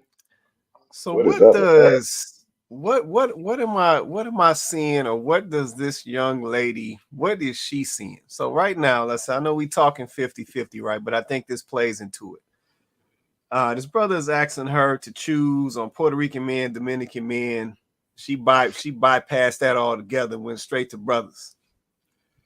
So what is she seeing that some of our ladies, not all, some of our ladies are not seeing? Because I said we seeing that, you know what I'm saying, some of our ladies ain't feeling the brothers right now. They saying the brothers is coming up short. But this young lady, she's Wow. saying something totally different. So I want to understand something. What is this young lady seeing that some of our ladies are not seeing? So let me come to the panel. Drop a comment. Let me know what you think. Go ahead, Chloe. I saw you come off mute. I mean, it was the smile for me. I mean, I think her smile said it all. I mean, that was the biggest cheese ever. I, I mean, that's why she said, "Y'all know, y'all know." I mean, do I really have to say it? Like, for me personally, you know, and this don't have nothing to do. I'm this for me. I don't have an issue with race. I don't have an issue That's not my issue. That's somebody else's issue. Okay. But black men are the pinnacle to me. And they're the My preference. my man. Period. Like, I don't even understand. It's not even a conversation for me. I mean, black men are just the pinnacle. I don't really, you can't get any higher than that. You can't get any better than that. Like, so that's why she was like, come on now, y'all know. Do I really have to explain it to you? I mean, it's the cheese for me. But that's what's crazy, right? That's why I said earlier when we first started the conversation, I said the conditioning, right? Joe is absolutely right. There is absolutely a choice. We all have a choice. Nobody is forcing anything, but conditioning, unfortunately, does play a part because if they're feeding you, they are force feeding the messaging. Now you don't have to accept it, but they are force feeding you the messaging because you can't get away from it. It's everywhere. Like I think I don't know. Vince pointed out, it's in the movies, it's in the music, it's in the commercials, it's in the ads, it's everywhere. And this is coming from someone who was in digital marketing. I was in digital marketing, so I can tell you that it is legitimately everywhere, and it's very, very intentional. So we buy into that, right? That's the gag because we are being told to basically dislike or hate our own men in our community. Meanwhile, other women in other communities are looking at our men like, prime choice beef.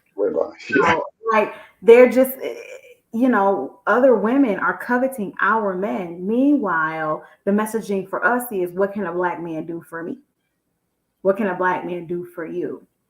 And I just think that's crazy. That's why I said, ladies, we have to be vigilant because we're buying into it. And, Passport Bros, they flying. That's crazy. They're flying to foreign countries for poo. Like, and y'all over here saying, I don't want a black man or black man this or black man that. And black women, you're just not the preference. You're not the preference for those other men. They'll take you, and some of them, they might want you. And I don't say that to be mean. I'm saying that you have your men here and your men want to be with you. And I think that black women still want to be with black men, but there's such a movement and a narrative that we need to be against each other instead of coming together, that unfortunately that narrative that's being pushed is winning out. And that's why, for me, I'm always talking about the mindset. Like, we have to really pay attention to what's going on right here. Because baby girl in the video, she had the biggest grin, the biggest cheese ever. And when's the last time you seen a video of a black woman cheesing that hard about a black man? Yeah. They don't show enough though. I'm not saying they're not out there, but the algorithm is definitely not pushing those videos. That's real right there. That's real. Let me come to Vince. Go ahead, Vince. I definitely think it was a sexual thing. And then also I'm gonna be very general and stereotypical, but black men come from a very matriarch society. So we love women. We listen to women more. We take the values and opinions of women more because most of us have been raised by women predominantly. These other races of men are very patriotic. They're more controlling than black men and white men too. But they want to say, "Oh, I'm gonna get me a white man because he's so this and so that." But then also, we just not friendly. I just came from vacation at Orlando at the Ritz, and me and Remy, we pay attention now. We gonna see how many black people gonna smile, how many black people gonna say, "Hey," how many gonna put, And it's like they try their best not to make eye contact, not speak. Everybody else, your daughter is so pretty. He'll be, But the black people, especially the black women, they will not smile to save their life. And it's like, what? It could only be two of us staying at the Ritz? You know, it's really a strange thing because I'm a very friendly person. So if I see somebody, and you know, I am a little race loyal. So if I see a brother, I'm like, hey brother, how you doing? Or a sister, hey sister. But I mean, they will not speak. I mean, we so down for Kamala. Let's be down for the average sister and brother. You know what I'm saying? And it was just even with Remy, they didn't want to speak, and they would look her straight up and down in her face. Of course, check her ring finger, Chloe. You know they do that. They check the ring finger, and then Yeah, that's real. So I'm not surprised that she would say black men, because black men, it ain't just because the other thing. I mean, we are more. They put this thing out here like we are the most aggressive and mean, but we're actually very, very good partners for women because we was raised by women. We listen to women. We love women. We rub women's feet and baby, what you want? And let me play you a romantic song. And these other men like, go out there and give me a sandwich. So it's more than just the third leg, ladies. No, that's real right there. Let me That's the part I was gonna say. Go ahead, Chloe. Then I'm gonna come up with my guy Ray. Go ahead, Chloe. I was gonna say that, when Shantae was saying she was insinuating something sexual, like I don't know. Here's the thing, like that would be like if I saw a black woman with a white man, or she said she preferred white men, and I said, oh, it's only because he got some money. I have no idea what that man got, and every Caucasian man don't have money. So it's just crazy to say that, right? I don't know if she was only saying that for sexual reasons. Like, I mean, I think there's so much more to black men than their perceived endowments. Black men are still men. So men come in different sizes. They come in different sizes. All black men are not guaranteed to have a third leg. So I don't know if that's what she meant or not. I'm choosing to believe that the smile that big wasn't just about that. She done had some good experiences with some black men, and I would like to think it was more than just sex. But once again, we got to get back to valuing men for all that men bring to the table. I think, it's about perception. What's your perception? What's your mindset? How do you want to approach it? I can approach anything like, I got to do this, or I can approach it like, I get to do this. Right. So it's just a perception thing. Okay. Now I appreciate that. Let me come over to my guy, Ray. So Ray, I'm going to put you on the spot, man. I'm going to put you on the spot. You got it. Give me your opinion, man. How do you think we get us back together, working together, building together, doing it how we used to do it? Give me your opinion, man. What you think we need to do to get us back on track?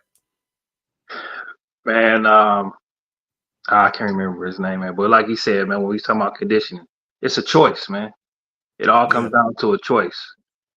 We can't make anybody do anything, period, point blank. It's a choice. I use myself and my wife as an example. This marriage stuff is work. We going on 9 in a couple weeks, 9 years. It ain't been smooth sailing. It ain't been up and down. And the damn show ain't been 50-50. Sometimes she do more. Sometimes I do more. We give and take. You know what I'm saying? Like Vince said, hey, I'm gonna take care of kids. I'm gonna do this. I'm gonna do that. I do everything my wife do in the house. She do everything I do in the house. I take care outside. She don't take nothing outside. She cook most of the time. I don't. We both work. All our money going to one stock account. Brother, and she better with money than I am. Always have been. She's a super saver. I'm gonna save a little bit, but I'm still gonna go get what I want, when I want it, where I want it, how I want it. She broke that down for me, like, maybe we don't need to do that all the time. You still have stuff you want, but let's bring it back. So make sure we straight. Straight meaning, give an example. I work contract stuff, so I'm right now waiting on a federal clearance to come through so I can get on this contract. soon as that come through, I'm sweet. I ain't working 2 months. Wife been holding it down. But not only that, she made sure to the point and changing my mindset and how I thought about money and using money from the very beginning till now. So we both could be off for 2-3 months and we still good. But that's what it is. It's a give and take. She better at some stuff, I'm better at some stuff. It's knowing the person that you with. Because my wife, I could be a millionaire. My wife's still gonna work. She'll never sit down. Never. That's just her. It's in her. She not gonna do it. Period. Right. My wife go do demos and all type of stuff because she a people person. She like to be busy and she like to do stuff. So I know for a fact, and I'm in a position for she don't have to work. She's still gonna work. But people got to know their partner and know what their partner is good at, not good at, their likes, their needs. It goes back to the 5 love languages. You gotta learn the partner. You also gotta seek help. Like you said, it's a choice. It's plenty, man. It's plenty of outlets out here for us. We're connected with a marriage facility, a parenting facility, man, and they host stuff. Knowledge is out here. You just have to want to make the choice to go and get it to better yourself and better your marriage. So and then people that's not even married, there's stuff out there for them too. Right. It's not a mindset of what we can do to get back on track. What we do to back on track is make the choice to want to get back on track. That's the first thing. That's real. And after that, seek knowledge, like the Bible say. There it is. No, I appreciate that, man. Yeah, I wanted to put you on the spot. I know you was about to drop it, man. So I had to put you on the spot real quick, right? Good, man. I appreciate you, man. No doubt. Appreciate everybody. Yeah, no doubt. Let me let's see. Let me check these comments real quick. Let's see. Eva Wright. Let's see. I think she was. That's why she couldn't explain. Okay, so y'all trying to say she was just talking about some physical stuff. See, you know what I'm saying? Hold on. See, ladies. See, this my problem right here. This my problem. Why is it that this young lady couldn't have had an interaction with a brother and the brother showed her what a brother really was about? Like, why couldn't be that? Why it's got to be some physical stuff? Like, I'm seeing a little pattern in these comments, ladies. Come on now. Come on. Because that's the way it is. That's the projection. That's the way it is with them. That's how they see us as. They Bro, I can't was perceive any literally other about woman to say outside of that. us. They can't perceive any other woman outside of us that we're closest to who think outside of just the sexual terms. So when you think of us as just guys with, just hung and that's all we good is for sex and that's your mindset, and other women that we deal with outside of black women, it's not that that's not included, but it's all the other things, the attributes we bring, which Vince had pointed out perfectly, the affection. We grew up on these love songs and Genuine and Michael Jackson. Like a lot of us have that mindset of that swooning and we're just much more attentive. We're much more affectionate in a certain way. So these are things that is not generally appreciated by women who look like us. But with women outside of us, oh, they love it. It still to this day blows my mind because what I do to black women is kind of like it's like they don't really like it. Okay, now I go to a white girl or I go to a Latina, so I know that look she gave because I'm very familiar with it, and it's not just sexual. That's why it's not always, oh, I just can't explain it. Yes, that could be a part of it, the sexual element, sure, but it's also the mental, it's also the spiritual, it's also the emotional element that we provide them that makes them go like, I just can't, it's that may say quad. It's that effect. It's something they have that for whatever reason, we don't know why their woman that looks like them don't appreciate it as much as we do. So let me let her clean up. She dropped another comment. Let me let her clean up right here. Even right, she also said, but yes, our men are much more than that. So let me let her clean it up, man, before y'all go in. I can't let she was going go hard in for the on last Eva Wright. 8 comments, and then she came in with the little tag along. No, don't do it like that. Not No, too much. Not too much of my girl. Not too much. Right. Not too much. Oh my God. No, let me let her clean it up. Don't do it like that. Let me keep going. Let's see. Donovan said, let's see. We kings and gods. The black women are queens and goddesses, but these titles are earned, not inherited, nor self-proclaimed. Yeah, no, that's facts right there, man. That's facts. That's facts right there. See, he also said Ray B game 1-on-1. Yeah, no, Ray was dropping it. I said I had to come to Ray. I know he was going to go ahead and lay it out for us. All right, I got one last one. Then we're going to get on up out of here. I got one last one. I think this plays into it as well. So this is actually going to be, I think the fellas going to have to touch this. Oh, men are very simple creatures. Very simple creatures. Women are complicated. Women are layered. Men are very simple, straightforward creatures. And once you find that simple, straight, it's so easy. I mean, we are pretty simple, bro. Feed me, fuck me, shut the fuck up. Those are y'all 3 priorities in a relationship. All right, so that's the last one for tonight. So I got to come to the fellas. I see we got a lot of fellas on the panel tonight. So I need to hear from the fellas in the comments as well. I'm coming to Hirsch first. Is she spot on or is she off? Let me see what Hirsch say. Go ahead, Hirsch. What you think, man? Ditto. I mean, I like to say it's the straightforward thing more so it's simple. Because some people take simple the wrong way. They think like simple like we're just like less than or I like the straightforward. Yeah, we're more logical. We think things through. Kind of like Vince mentioned that earlier. As far as how men think about things and view things. A lot of times we're more emotional about certain things.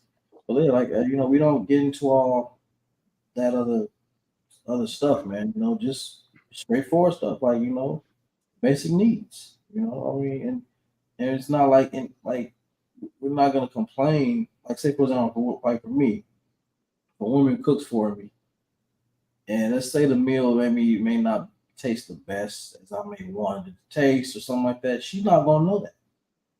I mean, I might, every once in a while they say, hey, why don't you add a little bit of seasoning to that? But I'm not gonna ever be taken to a certain level of like, you don't know how to cook or you can't do it. It's like you're cooking for me.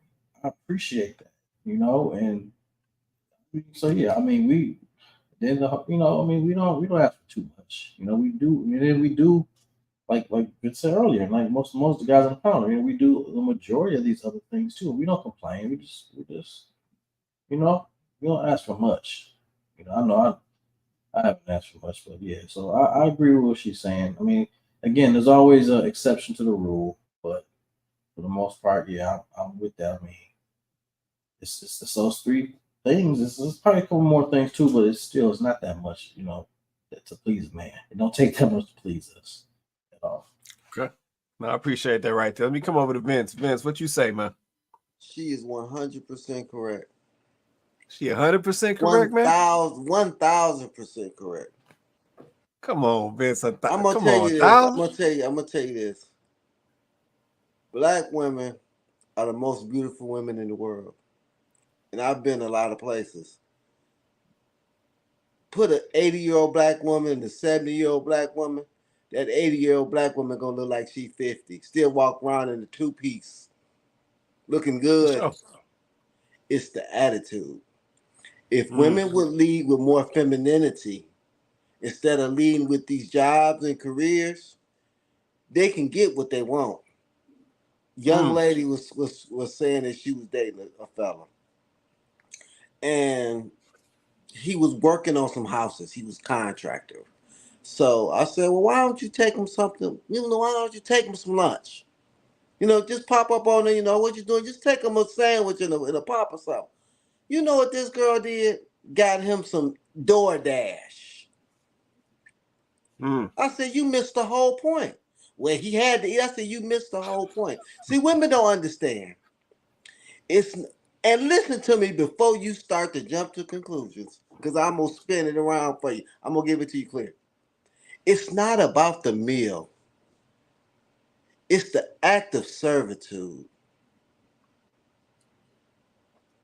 Just like with me and my wife can go out there and pump her own gas, but she don't pump no gas.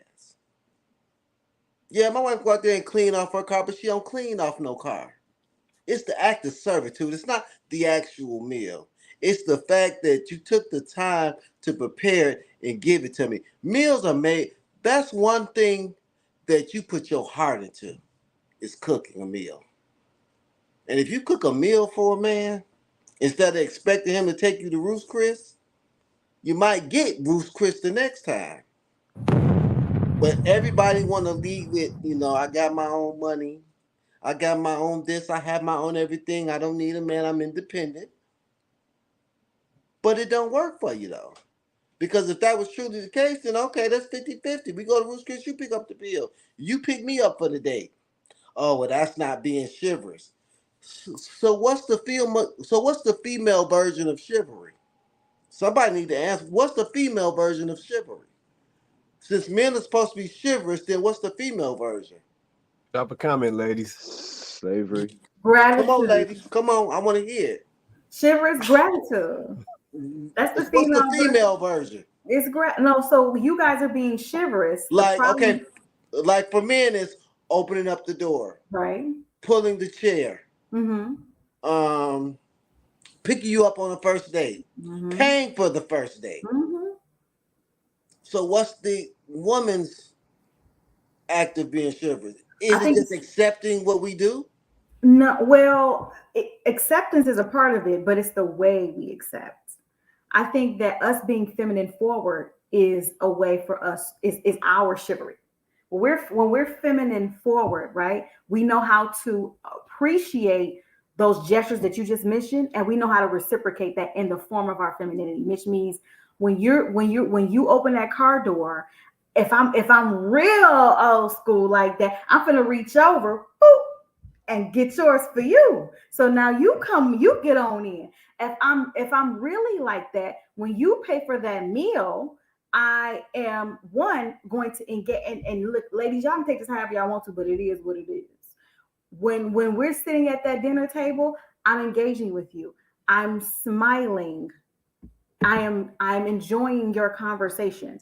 I am, you know what I mean? I'm reciprocating in the sense that I'm appreciating the meal. I don't sit down and order steak and lobster like I ain't never been nowhere before, and I don't understand that. You got responsibilities just like I got responsibilities, right? Like it's those types of things. I might even say, even though I know you got it, but because I don't want you to think I ain't got no home training, I rude and disrespect when I'm taking advantage of you. I'm gonna say, oh, you know what? I can get the tip if you don't mind.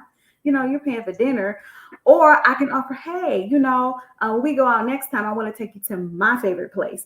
It's being able to receive. Like, we're receivers, you guys are givers, but we have to understand how to receive.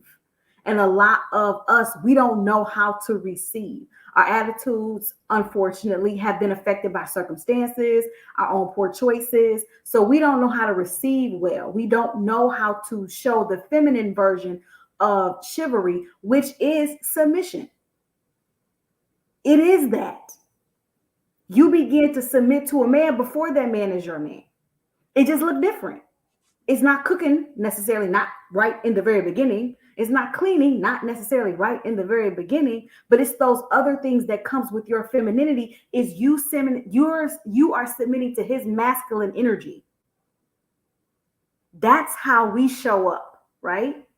That's if we're doing my man. Understand what that looks like. See, if we're receivers and you're givers, it's not going to be tit for tat. It's not always going to be, I'm paying because you're paying. Although, listen, that's not off the table, ladies. I'm not saying that, but it's not always going to be tit for tat. That's not how we show up. It's us sticking to what we do as women. It's us being the nurturers.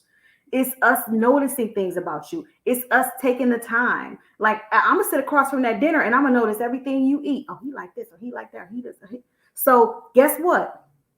If you are working late, and I'm like, oh, he said he has to work late. I know he probably hungry. I bet you I'm going to know what to bring you for lunch. I bet you I'm going to know. Good question. See, that's what it is. That's what it is. That's how we show up. But see, women are so, and it's not all women, okay? It's obviously not all women, but some of us have become so selfish, right? That we don't know how to reciprocate. We don't know how to receive. We're piss poor at it.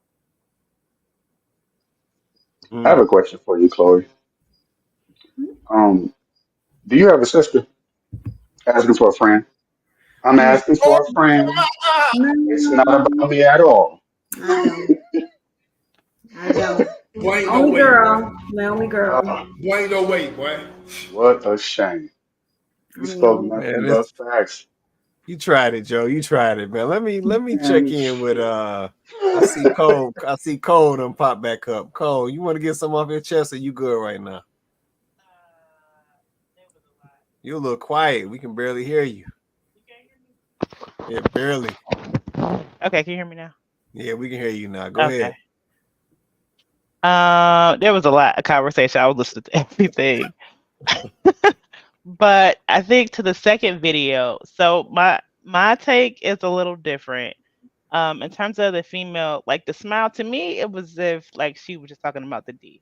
But that's like in view to where I live. So where I live, her race is pretty like her race is kind of a majority here. And typically if she's not serious about her own race, then she uses that guy for fun. But that's again what I see in this dynamic, in this climate, knowing that this particular race is a majority and they do believe in family. So okay, so let me put you on the spot, Cole. Let me put you on the spot. Hey, I just got on the kid. I know. I was waiting on you. I'm waiting on your sister. God. I'm waiting on your sister too. She's supposed to be on here too. But let me put you on the spot, Cole. Oh Lord. I ain't even take a sip of wine yet. Dang, I ain't even. I just opened. I just got the house. It's all good. It's all good. I'm about to ask you this question. Do in 2024, do y'all still look at y'all men as they're still up there? So I know. I know the young lady said, you know what I'm saying, they asked her, do she want a Puerto Rican, Dominican? She said she want a black man. Do you think that most black women today still see that level of value with their black men? Now you okay. You asking the wrong person now because you know I done changed a little bit. You can ask me that question now because I done changed a little bit. Well, go ahead. Let me see what you say. Go ahead. Put it out there. That's not fair. I know. I'm not trying to be fair. I just want to know because I say at the end of the day, this is my thing. At the end of the go ahead. Go ahead. No, I'm saying at the end of the day, because I said Vince said something earlier, right? So he said that, you know, black women, they still it. So brothers still see these black women out here regardless of what's going on, and we still see the value in black women. Yeah, we still think that they the best. We still think that whatever's going on out here, I still want me a sister. She can understand my struggle. She can understand what I've been through. She dealing with some of the same nonsense I'm dealing with. Yep, so this is the one that I'm looking for. Would you say that most black women today feel that same way about black men? I would say mostly yes. Okay. But it's a struggle. Like we gonna bump our heads a little bit. In my specific case, because I have been going through a whole journey of understanding my family background, I've opened up my pool a little bit to African culture. And so certain countries I have developed an interest in. And again, being out here because African American guys aren't the majority. So there's been a period of being introduced to other culture and things like that. Okay. But mostly, yes. All right, I'm gonna let you slide. I'm gonna let you slide. God. I hear a little something. I hear a little something in the background. What you hear? You know, let me check in with Ray. I see it on Ray's face. Ray, what you hear, man? Come off mute. What you hear and what she just said, Ray? Oh Lord. Man, I'm gonna be easy, man. I mean, I heard really, but not really. That's just the way it came off. That's just the way it came off, you know. But you put her on the spot, you know what I'm saying? So, you know. I could lie. So you ain't No, give me the time to lie. Don't be fair. No, Nicole, my people. She know I be messing with it. I had to put her on the spot. No, she know I be messing with it. I just wanted to see if you heard what I heard, right? Yeah. For sure. All right, cool. It's all good. I just wanted to check real quick. I mean, Yeah. Go ahead, Joe. Can I just real quick, like, if you notice the difference between, and I know I'm kind of putting her on the spot a little bit, but between her response when asked about that question and that Latina's response, how quick she was, how she went into her memories, and just had this like fondness about black men, and how Cole kind of like, well, what do you mean by stalling and hemming and hawing? So Oh Lord, it and then wasn't gave the political when. answer, the politically correct answer. Like we're a bunch of intelligent people, and it's okay. I'm not offended being a black man myself, and all of us here, but we see it. We might not say Ray. He was more. He said, "I'm not going to go too hard." And I don't think I'm going too hard, but I'm also being honest. I'm going to be like straightforward. Like this. That's the difference. That's No, why we go to them instead. Because it's like it's not that we want. It's like we love the look and the aesthetic of black women physically, and then we have that and then that question they get asked that, well, sure, yeah, I guess so, right. With them, it's immediately, oh, that's just I like dark chocolate, or I like this, I like they boost their self esteem, they play into it, and Nah, then they man, come around come and on. See, snatch look up a at you good getting me man. in trouble. You get nah, look, nah. Being honest, No, Nah, let me don't do defend her a Nicole little like bit. that, Let me me man. up defend See, her a here. little I bit. put her on the spot. I asked her the question. She gave the response. Don't do her like that, Joe. I'm Yeah, not it's trying to nah, not come just on. her. Listen, call my It's people, not man. just We ain't her. about to. yeah, We can't do yeah, that to her. Go ahead, Jr. yeah. And then I'm gonna get ready to wrap us. Go ahead, Jr. Yeah, and I was gonna say, I get where Miss Cole's coming from with her response, and Thank you. also get what where Joe's coming from. But I will defend Miss Cole on this one, where I think with her sentiment regarding obviously the question, yeah, it can only be true for it to kind of be yes, really, not really, due to the experiences that black women obviously have gone through with black My men, right? experience. And of course, um, black women experience black men more, obviously on a Oh, daily, daily, weekly, monthly, yearly. So that's how it goes. So of true. course, there's gonna be a lot more resentment coming from black women compared to other more races of other women. So she's not wrong in her response because yes, it's only fair for them to feel like that.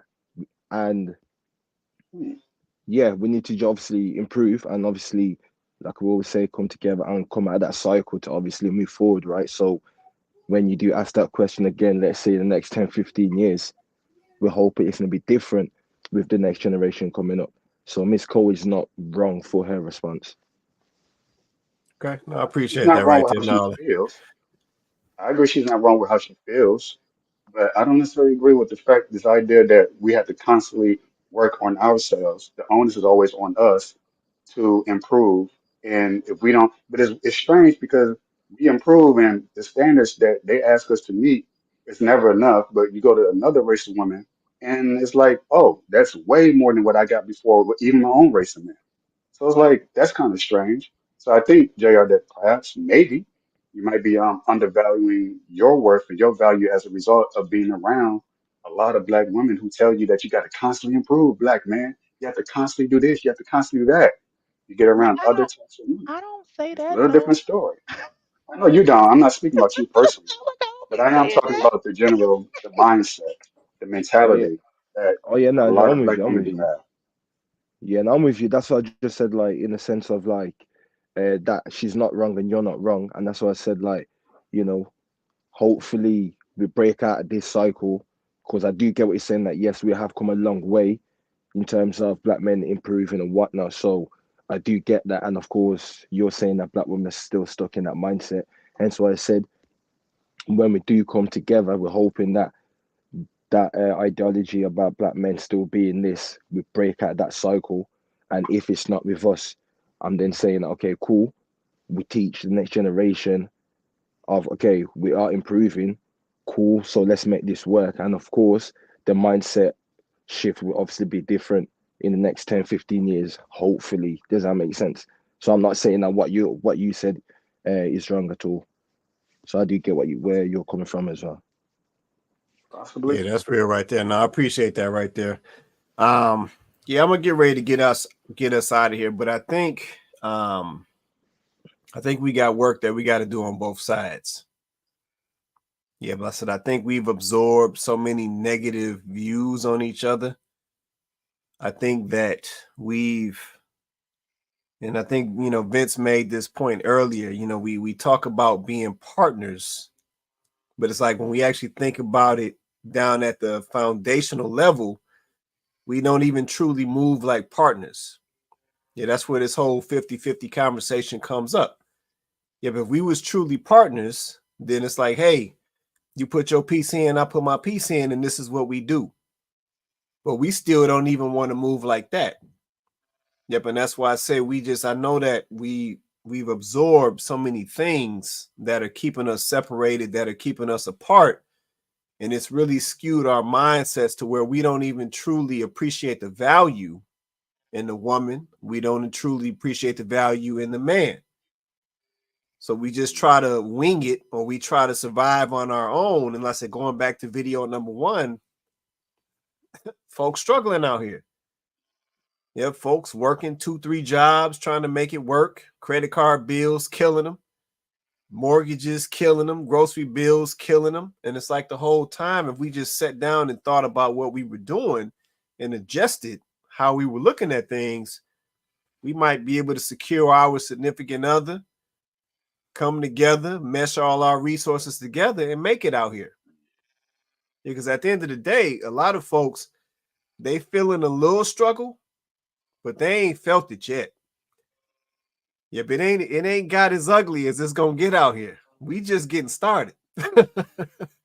Yeah, we just getting into another election. We ain't seen nothing yet. But we think it's hard now. Yeah, the young lady said she working 3 jobs. We think it's hard now, but it's gonna get worse. How much worse do you think it's going to get? Well, this is the thing. The reason I said that it's going to get worse is because we don't understand the value that balance brings. Yeah, we've taken on this individual mindset, and we try to tackle these things as individuals. But what we don't understand is the stuff that we're going to be dealing with is collective.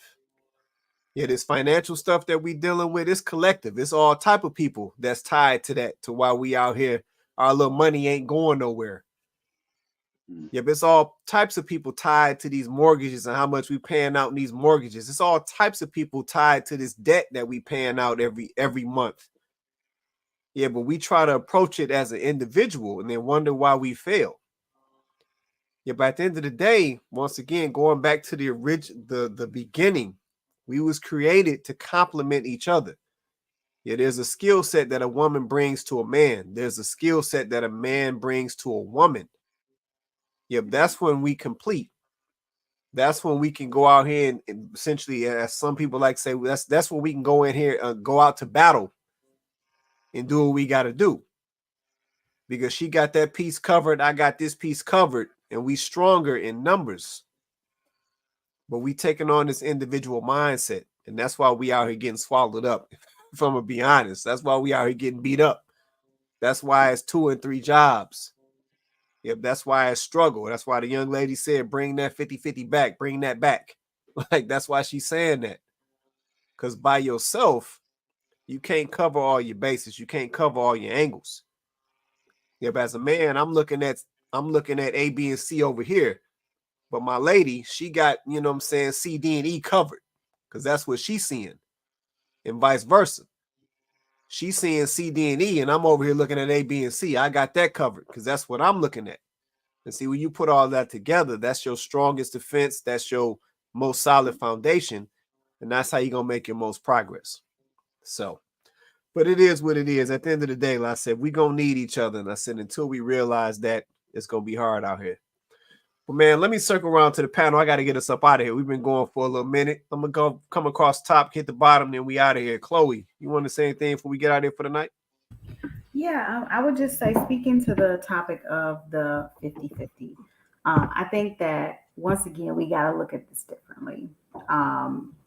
Having a partnership is actually not a bad thing.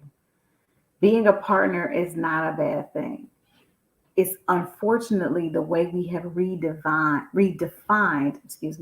what partnership looks like in a relationship. That's the problem. Partnership looks like Kwesi said, like Vincent said, I'm bringing the best parts of me. I'm bringing my best. You're bringing your best, and now together we got something. We don't have to quantify, oh, well, you're going to pay this and you're going to pay that, and I'm going to do this and I'm going to do this and I'm going to. It's not about that, because I'm bringing my best and I'm bringing it, laying it on the table. You laying your stuff on the table. Now we're looking at it like what Jay, you say, it's a collective. Now we're looking at it like, okay, cool. We can do something with this. It's not about me saying, you got to do this part. You got to do that. You got to do this.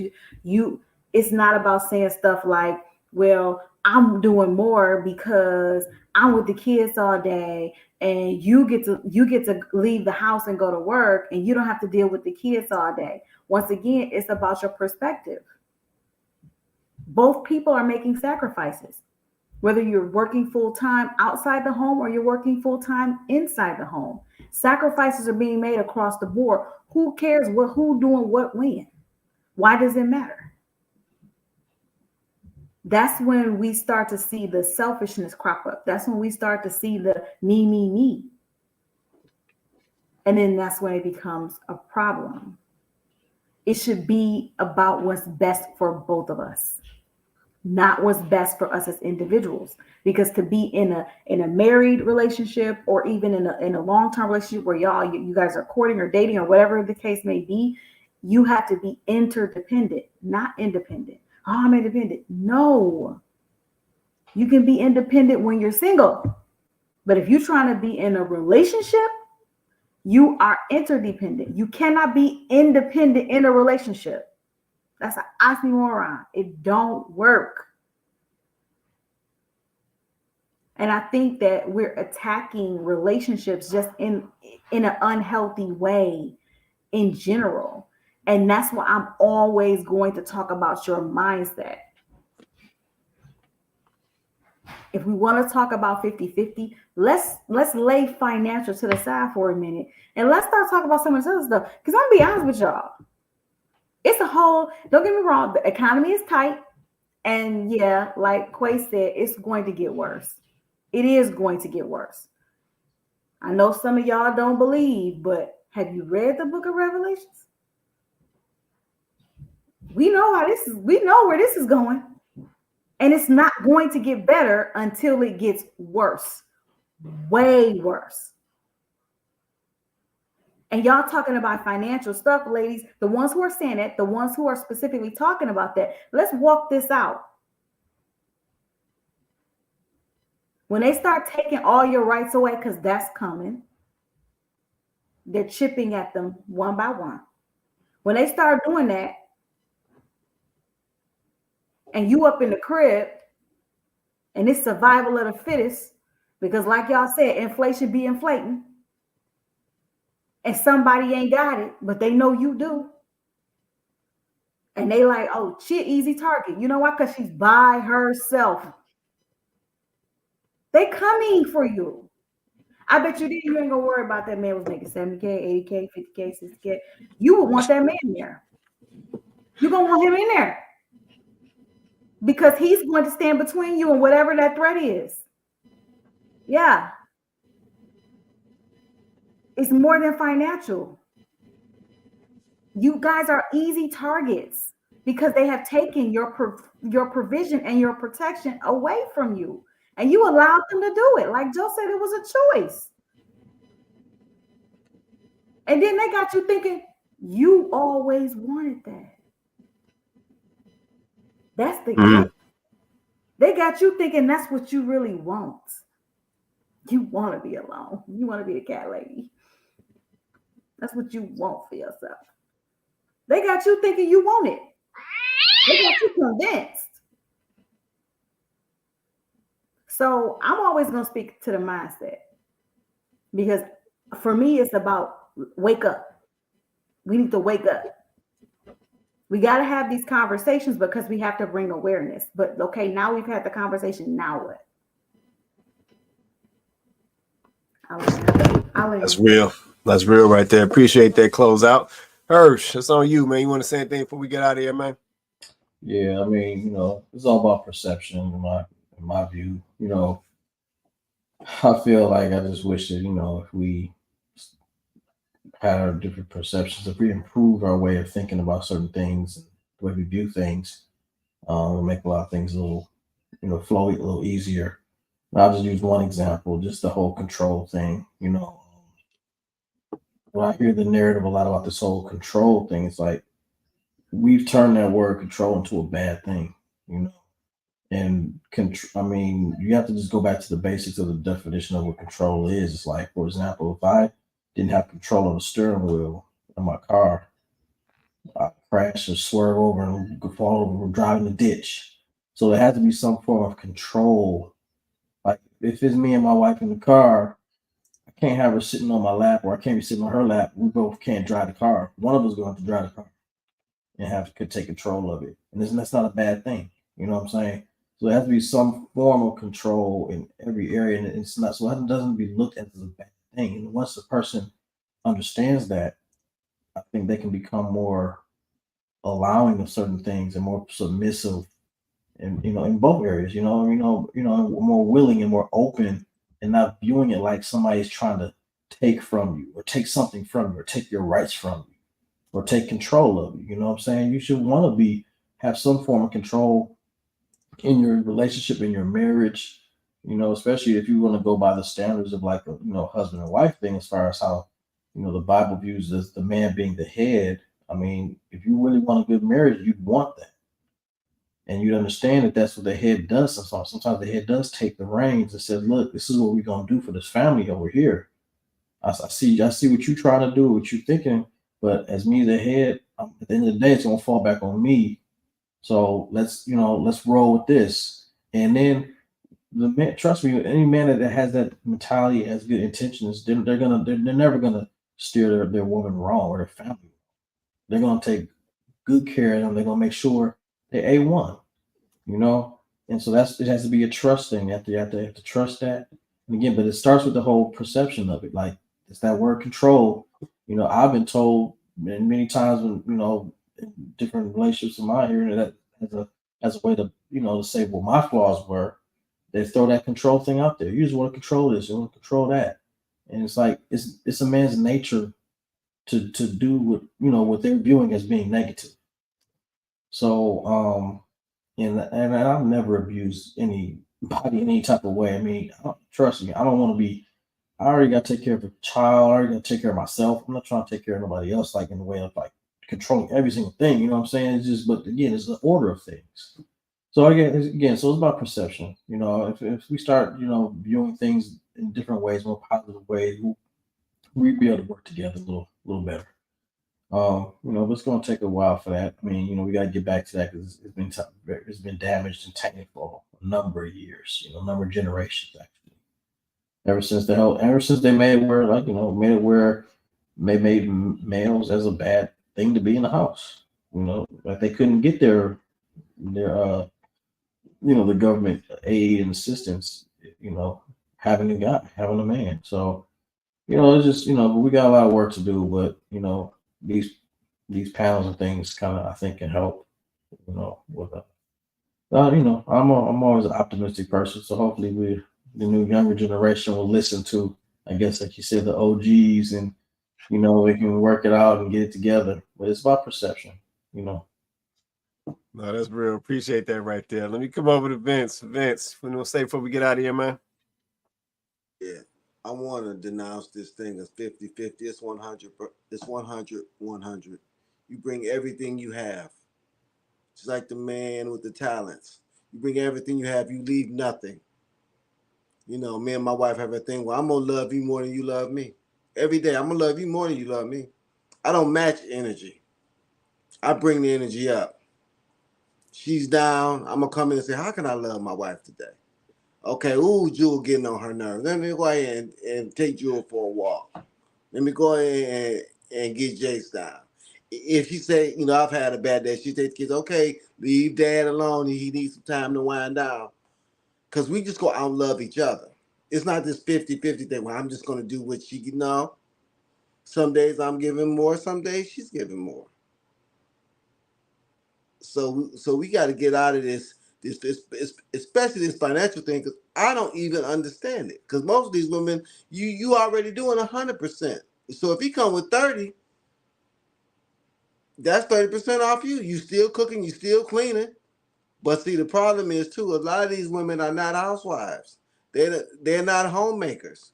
They feeding their kids chicken nuggets and barbecue potato chips. So when you get your husband, you don't know what to do, because just because you got some kids don't mean you're a homemaker. That's a lot of the problem. That's real. And we don't want to talk about that, do we? Chicken nuggets. These ladies want to act like they doing so much. Oh, I'm cooking and cleaning. I said, don't you got some kids? Ain't you cooking for your kids? Ain't you washing clothes for your kids? Hold on, Vince. Hold on, man. Did One you just piece of say they chicken. cooking chicken? Just like I told you, one piece of chicken is that big of a difference? But you said chicken nuggets, though, man. Did you say You pay chicken a nuggets, draw. Vince? Is that different? With the animal print, the chicken. That's because the teenage girl is cleaning the clothes, you know, while they out there at Banco's. Oh. All right now. Man, hold on. We got Ray on the panel. You can't be calling out Bankos, man. Hold on, Vince. All right, Ray, it's on you, man. It's on you, Ray. You want to say anything before we get out of here, man? Yeah, man. I'm trying to be real quick, man. But like we said, man, it ain't no 50-50, man. It's 100-100, man. Like I said earlier, if you're looking for 50-50, go find you a roommate. You know, that's a roommate mentality. That's a roommate perception. That's what 50-50 is, a roommate. If you're looking for a relationship, just know you got to put 100 in, and they got to bring 100. You got to learn the person. You know what I'm saying?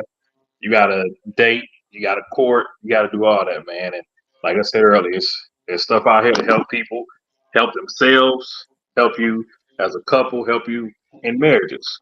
You just got to want to get the knowledge. And the most important thing out of it, when you get the knowledge, you have to apply it. Go to a marriage conference every year.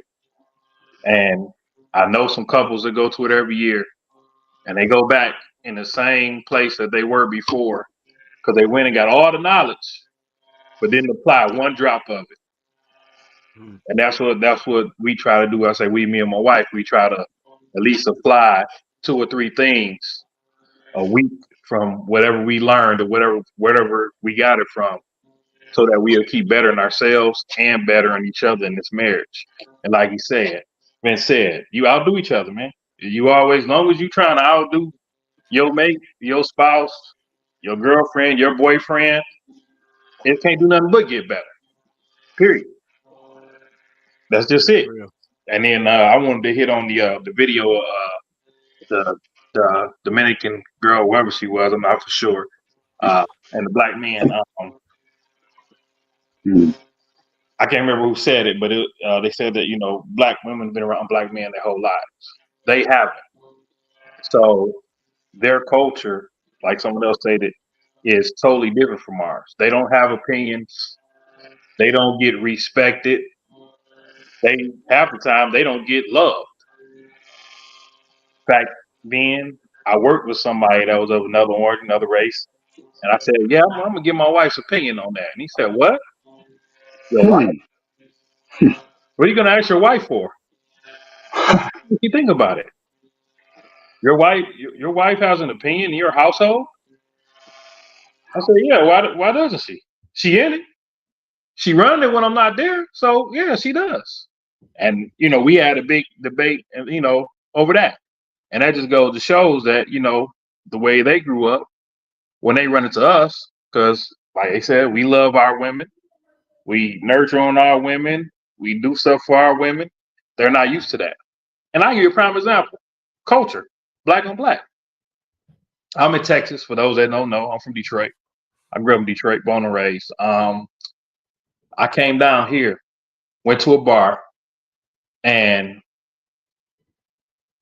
me and a buddy of mine that was also from Detroit started buying rounds of drinks. Now, y'all, I don't ball. Down here, drinks so cheap. I think we was paying like $26 for a round of like 7 people buying drinks at a happy hour or something. And some of the Texas girls was talking to a friend of ours that was from Detroit too. And I went, like, what y'all whispering about? And she was like, well, I just had told them before we came up here about how the culture is different from here to Detroit. Because men down here don't buy females drinks when they want to talk to them, or just in general, just to buy them a drink. I said, what? I said, so you telling me a dude try to talk to you and not buy you a drink? She was like, nah, they don't do that down here. I said, wow. And that's black and black. It's just two different cultures from different sides of the land. Right. So when somebody sees something new and it's better or presume or gives a facade that it's better, that's what they're going to gravitate to. That's it. I appreciate y'all, man. Thanks for having me on, man. I appreciate it, man. No doubt, man. Listen, I saw you with that stick over there, man. You gonna have to we're gonna have to chop it up. Yes, sir. You already know. My man. Let me come over to Cole. Cole, you want to say anything before we get out of here? Sure. So just speaking for my generation, I believe it was said earlier. Yes, a lot of aspects, and when it comes to social media, negative aspects and propaganda has been spread to my generation. I don't know if that was the plan time ago. I don't know, but whatever it is unfortunately working, because my generation is seriously divided and we got some problems. Like the shouting match, the always dragging it to social media every day. I'm like, I don't know how many videos I didn't heard on this topic. I'm like, we still arguing about this? We still fighting? You got one guy giving a video on the topic, female the next day. I'm like, look, time out. Red flag, TKO, knockout, all of that. like it gotta stop. But to the point, since my generation does seem lost, I would say this is definitely a time, an outcry for the generations ahead of me to just continue to spread the message on what the successful foundation is, because I don't see any other way of this issue being solved, or some way chipping away at this issue. Like it's an uphill battle. So I just think it has to be a continuous push to explain what the right thing should be, because it's too much explaining what the wrong thing is. I feel that. No, listen, at the end of the day, that's why we're here. Listen, we're gonna continue to talk about it. We're gonna continue to talk against it, because I think that's the key, right? So folks is out here saying things, but they're not speaking against some of this stuff that's bad, or some of this stuff that is negative for us. So now, I said, on this platform, you already know how we get down. We're gonna speak against it, because at the end of the day, some of us are living what folks say that they want. They saying that they want to get married. They say they want to be in successful, long-lasting, relationships, and some of us have that. Yeah, so we're gonna speak against, some of these things that's going on, that's keeping us separate, that's slowing up our progress. So no, we definitely gonna be doing that on that platform, on this platform. You already know how we get down. Let me come over to JR. JR, you want to say anything before we get out of here, man? Yeah, and say thanks once again for having me on. Just to finish off, the concept of marriage hasn't changed, but obviously going off what Miss Cole just said, both men and women in my generation we have changed for the worse, not for the not for the better at all. Yes, the propaganda, the agenda, whatnot, hasn't helped. But yeah, once upon a time, it's a choice, and then it becomes a case of, are we willing, you know, to make this work? And I think at this stage where we are at now, where Mr. Quay just said, like, it's about to get worse. Yeah, it is going to get worse because I think as men, we are logical and we know that things are not always going to be straightforward. So um, I think it's more case of, it's not that women don't understand or they don't know, they do. And like I always say, this propaganda was thrown on our laps in our generation, and we just have to deal with it. But there's a way that we can deal with it, which is we come back together, not be selfish. Um, yes, not everybody's going to win outright.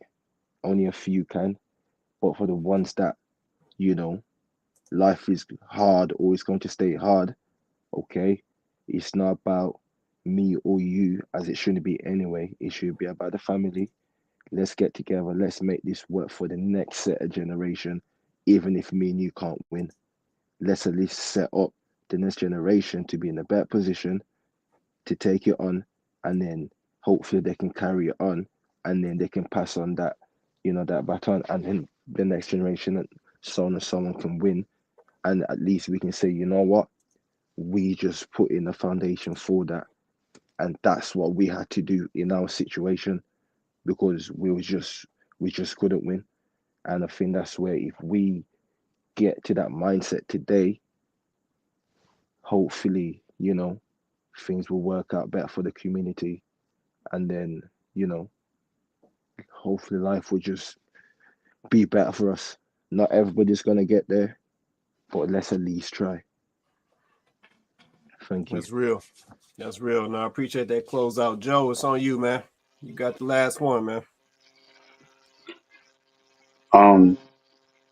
I don't think I made a comment about the second video, but I will briefly. She said that men are simple creatures, women are complex or complicated. Um, it's I don't really know how to take that when women say that.